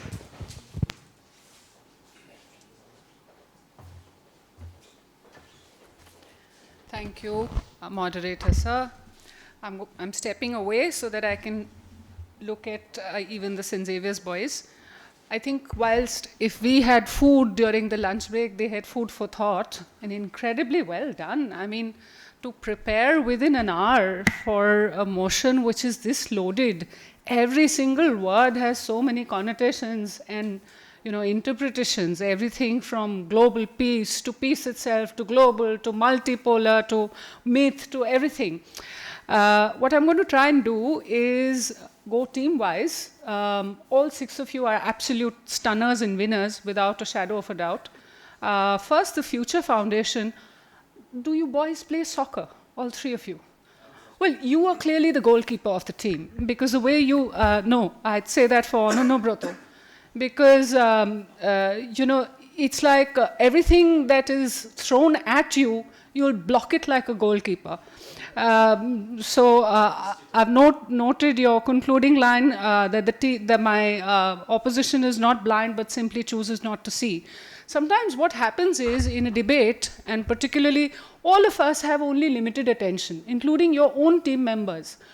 You leave them with one flourish of an opening or a stunning conclusion or a joke or a repartee, and you make up for several things that you did say or did not say well.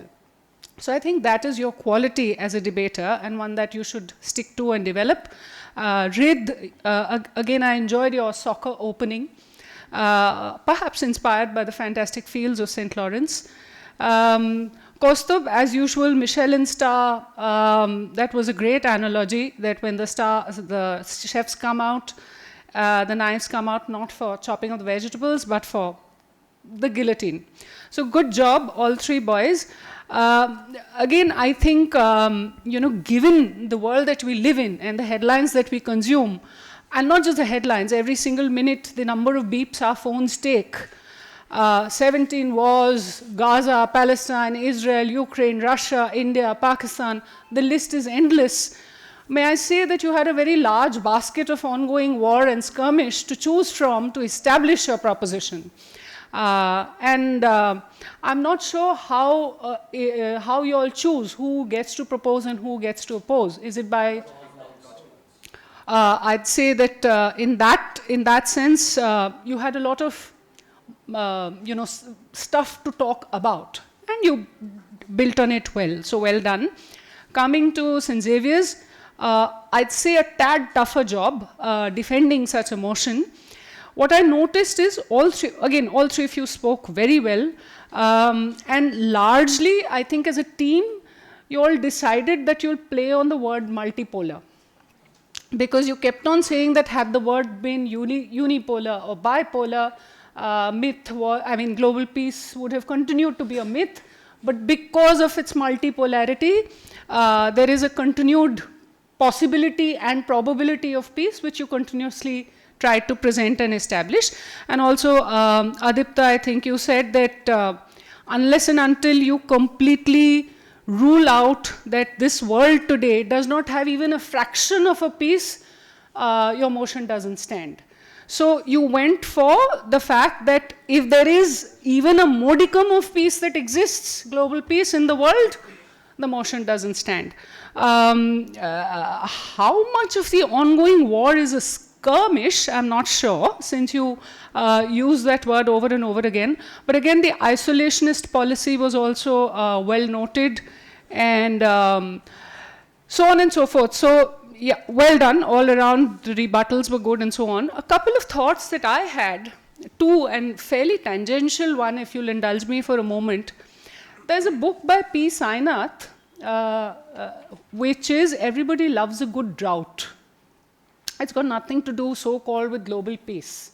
But the entire book, and the fantastic policy maker that he was, he established in the whole book, and it's quite a sort of gospel for policy makers, that everybody loves a good drought. The drought feeds millions and millions and millions of people who need that drought to flourish.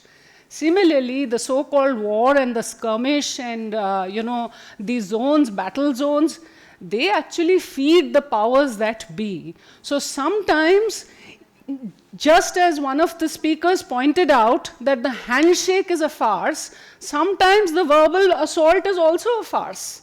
You're quite pally. It's like when you meet politicians outside of parliament, they are dining at each other's place in the evening. They are not, at each other's throat as they make it look like in front of the camera. So that was point one. Point two is, I accept the second Professor Basu's point. Whose peace? What global peace? If tomorrow the conflict in Gaza or Israel or Palestine cools down, what do you go and tell the hundreds of women in Sandesh Khali? That now there's absolute global peace, and please go and you can live a normal life and your daughters can go to school and you'll get education and all is well, and ahaki anando akashe batashe. So whose global peace? And where are you standing when you're saying it is a myth? Those were some thoughts. Thank you. Thank you. Before I asked Rajuda to come up and Mr. Raju Raman to come up and give the results, I'll just share some thoughts. And I don't like to be repetitive because all the three judges have shared a lot of thoughts. But I'll start by taking off from what Supriya just said, that the armament industry is perhaps the most corrupt industry in the world. It was said that the only way China could know whether its JR-17 aircraft was working or not, and India could know whether the Rafale aircraft was working or not, was to have Operation Sindoor. Not that that was the main objective. So the armament industry has been corrupt, and therefore probably global peace can never be possible. But taking off from Professor Basu, Rituparna Basu's point, AI is probably the only way you can ever have global peace. If you cannot have global peace in a multipolar world, you cannot have global peace in a bipolar world. Perhaps if you have all seen the Terminator series, when Skynet comes, then when humanity is completely exterminated, probably there will be global peace. But one question that was nagging me throughout this debate was there ever any global peace? Has there ever been any point in history, or ever since the beginning of civilization, was there ever been global peace? There's never been global peace. And as I mentioned during a while ago when I was reflecting, that the bipolar world has only existed for a few decades. It has always been a multipolar world. And therefore there are issues which are very important, which have been delved upon out here. One is the concept of economics. War has always been about resources, just as Supriya said about drought.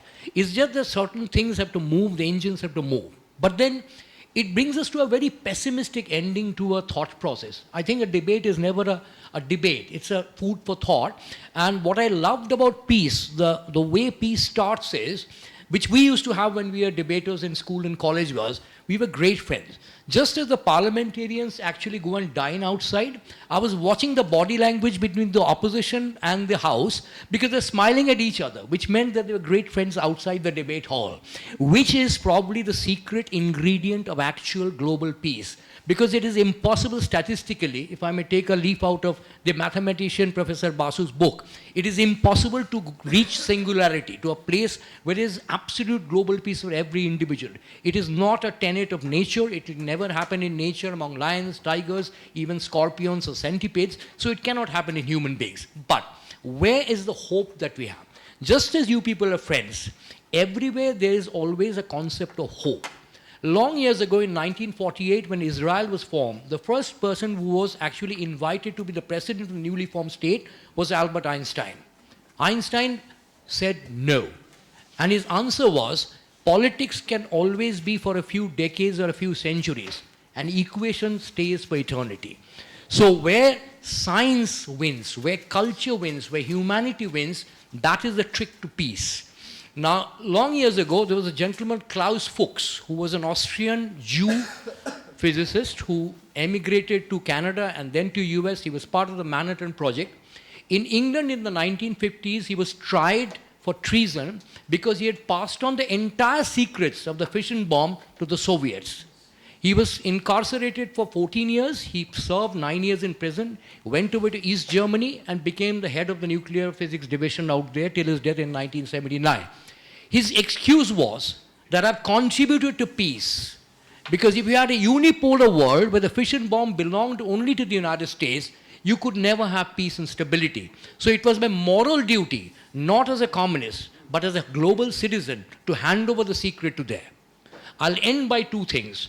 One is the important points which have come through is, are we pluralistic? Are we inclusive? There was words which were used by both the proposition and the opposition. But I'll end again with a very favorite line of a very favorite poet singer, Leonard Cohen. Ring the bells that still can ring. There's a crack in everything. That's how the light comes in. And the light belongs to you generation. Fantastic speech. Thank you for inviting me. May I invite Raju Raman? It has again been a fascinating afternoon of debating, right, continuing from the morning.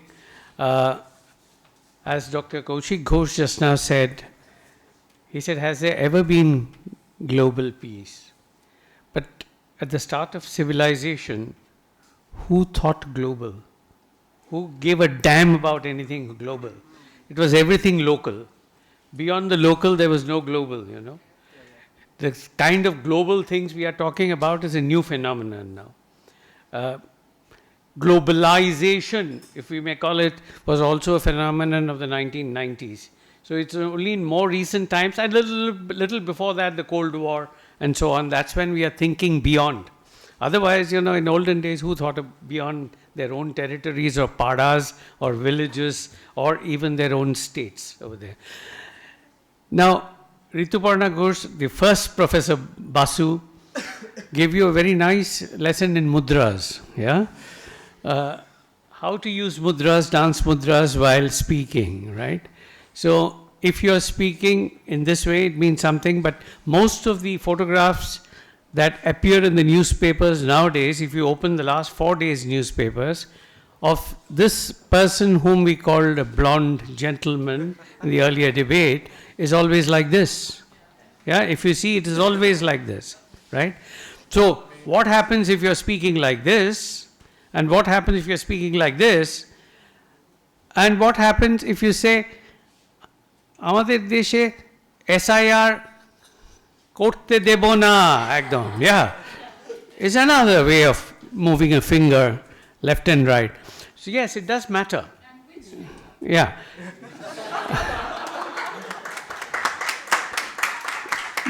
You don't expect me to do a demonstration. Okay. Okay. So that was a very good point as far as non-verbal communication is concerned. And that is something that debaters ought to keep in mind. Your mudras may change depending on whether you're emphasizing something or not emphasizing something. Professor Anupam Basu talked about equilibrium. Is equilibrium global peace? Is the lack of war peace?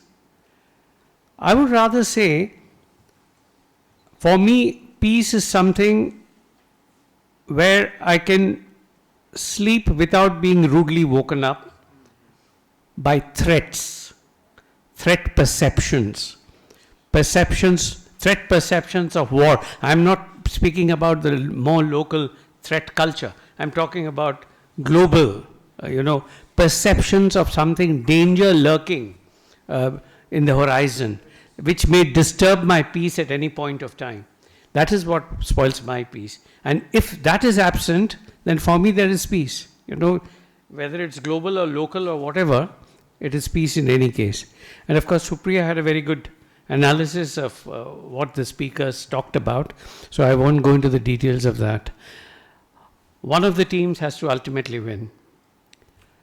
Irrespective of whether it is the Future Foundation School or St. Xavier's Collegiate School, one thing is certain, and I can say without fear of any contradiction, that the foundation for the future of debating in this city has been very ably laid today with this debate. And that is something very encouraging for all of us. The results have to be, but before we announce the actual results, may I request Father Benny Thomas to come and along with the judges give out the certificates, please, of the participation for the finals. Are the certificates here, Shankar? Yeah, okay. And will somebody please help?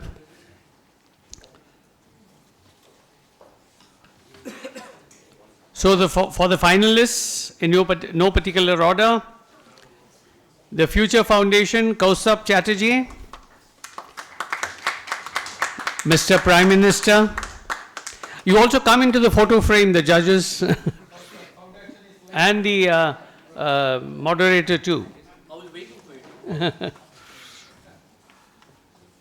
So, first to the Prime Minister, Mr. Kaustubh Chatterjee.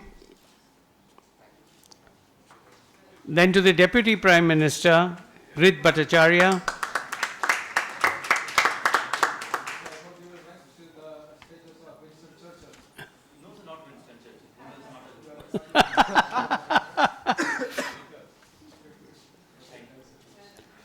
And then to the Government Whip, Ananyabrata Biswas.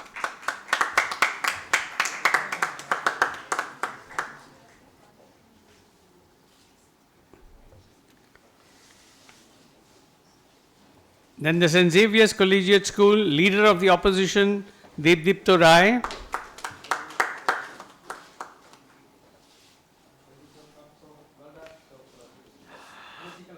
Future Foundation, you could also take your seat in the audience now. You people could also take your seats in the audience now. Animik Chatterjee, Deputy Leader of the Opposition.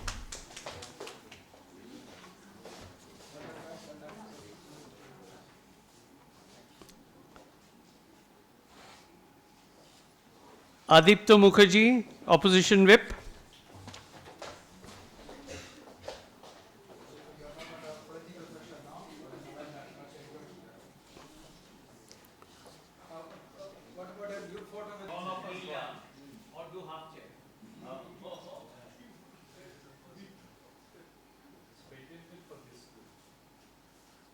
Father Benny Thomas, please don't go away, because there are some mementos for the judges, which I would request you to hand over.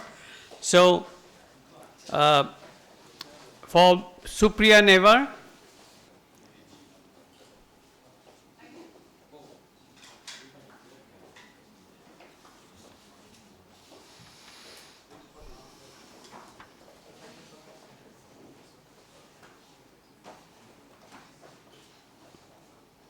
thank you very much for spending the day with us. Professor Anupam Basu.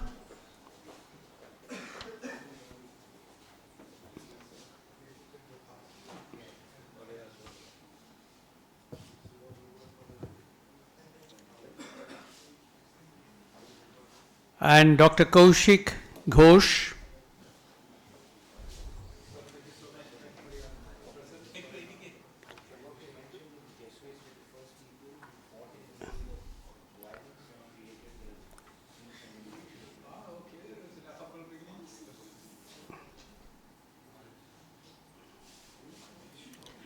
Best speaker against the motion goes to Adipta Mukherjee.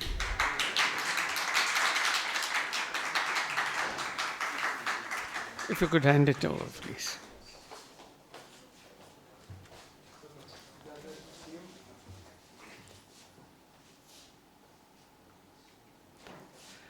Best speaker for the motion, Rit Bhattacharya.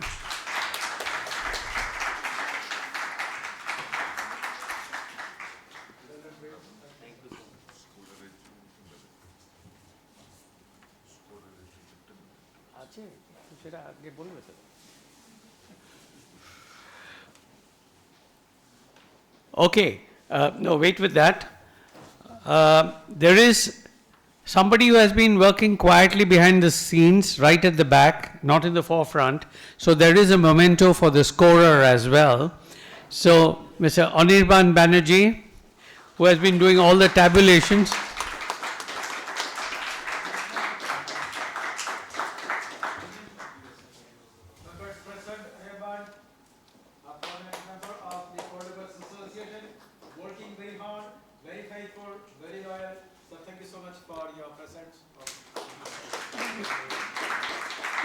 You see, the St. Lawrence Old Boys Association is a mix of people. There are people like Anirban who work very hard. There are people like me who are hardly working. And now, for the final results of the runner-up team. The runner-up team in today's final is the Future Foundation School.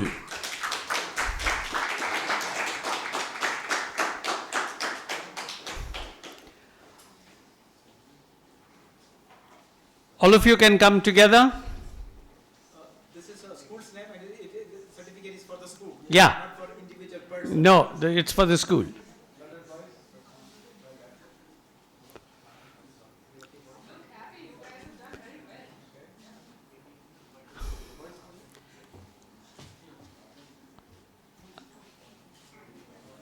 And it is actually redundant for me to say which team is the winning team now, St. Xavier's Collegiate School.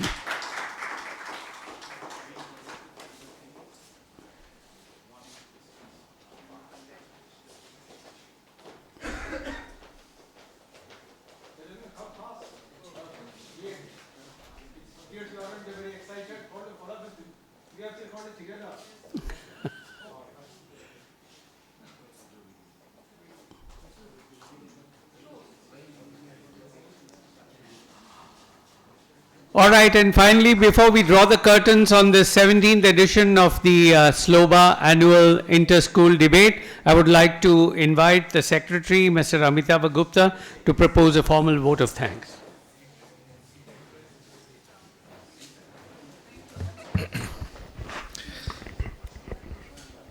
Good afternoon, everyone. On behalf of St. Lawrence Whole Boys Association, it is my privilege to extend a sincere vote of thanks at the conclusion of the 17th edition of the SLOBA Inter-School Debate. First and foremost, I would like to thank Father Benny Thomas, Principal of St. Lawrence and President of SLOBA, for whom with his constant support, we make the SLOBA program successful. Thank you to the judges and the moderator for being here and making this day absolutely beautiful. Participants, you have been excellent, and please keep it up. We would like to see you every year back. And I thank Mr. S.V. Raman, without whom this debate wouldn't have been possible. 17th year. Anirban and Mr. Shankar Banerjee, thank you for helping us to run the show. And finally, to the wonderful audience, thank you very much. With this, we conclude the... we thank the sponsor, Peerless, and with this, Roshan, thank you very much. And with this, we can conclude. No, not yet. Anand Singh for all the holding up of the trophies and which he put forward over here. The people who were at the sound system. Yes. And finally, I remember, yeah. And finally, a big thank you to Michael for taking care of all the back end things. Absolutely. Thank you very much.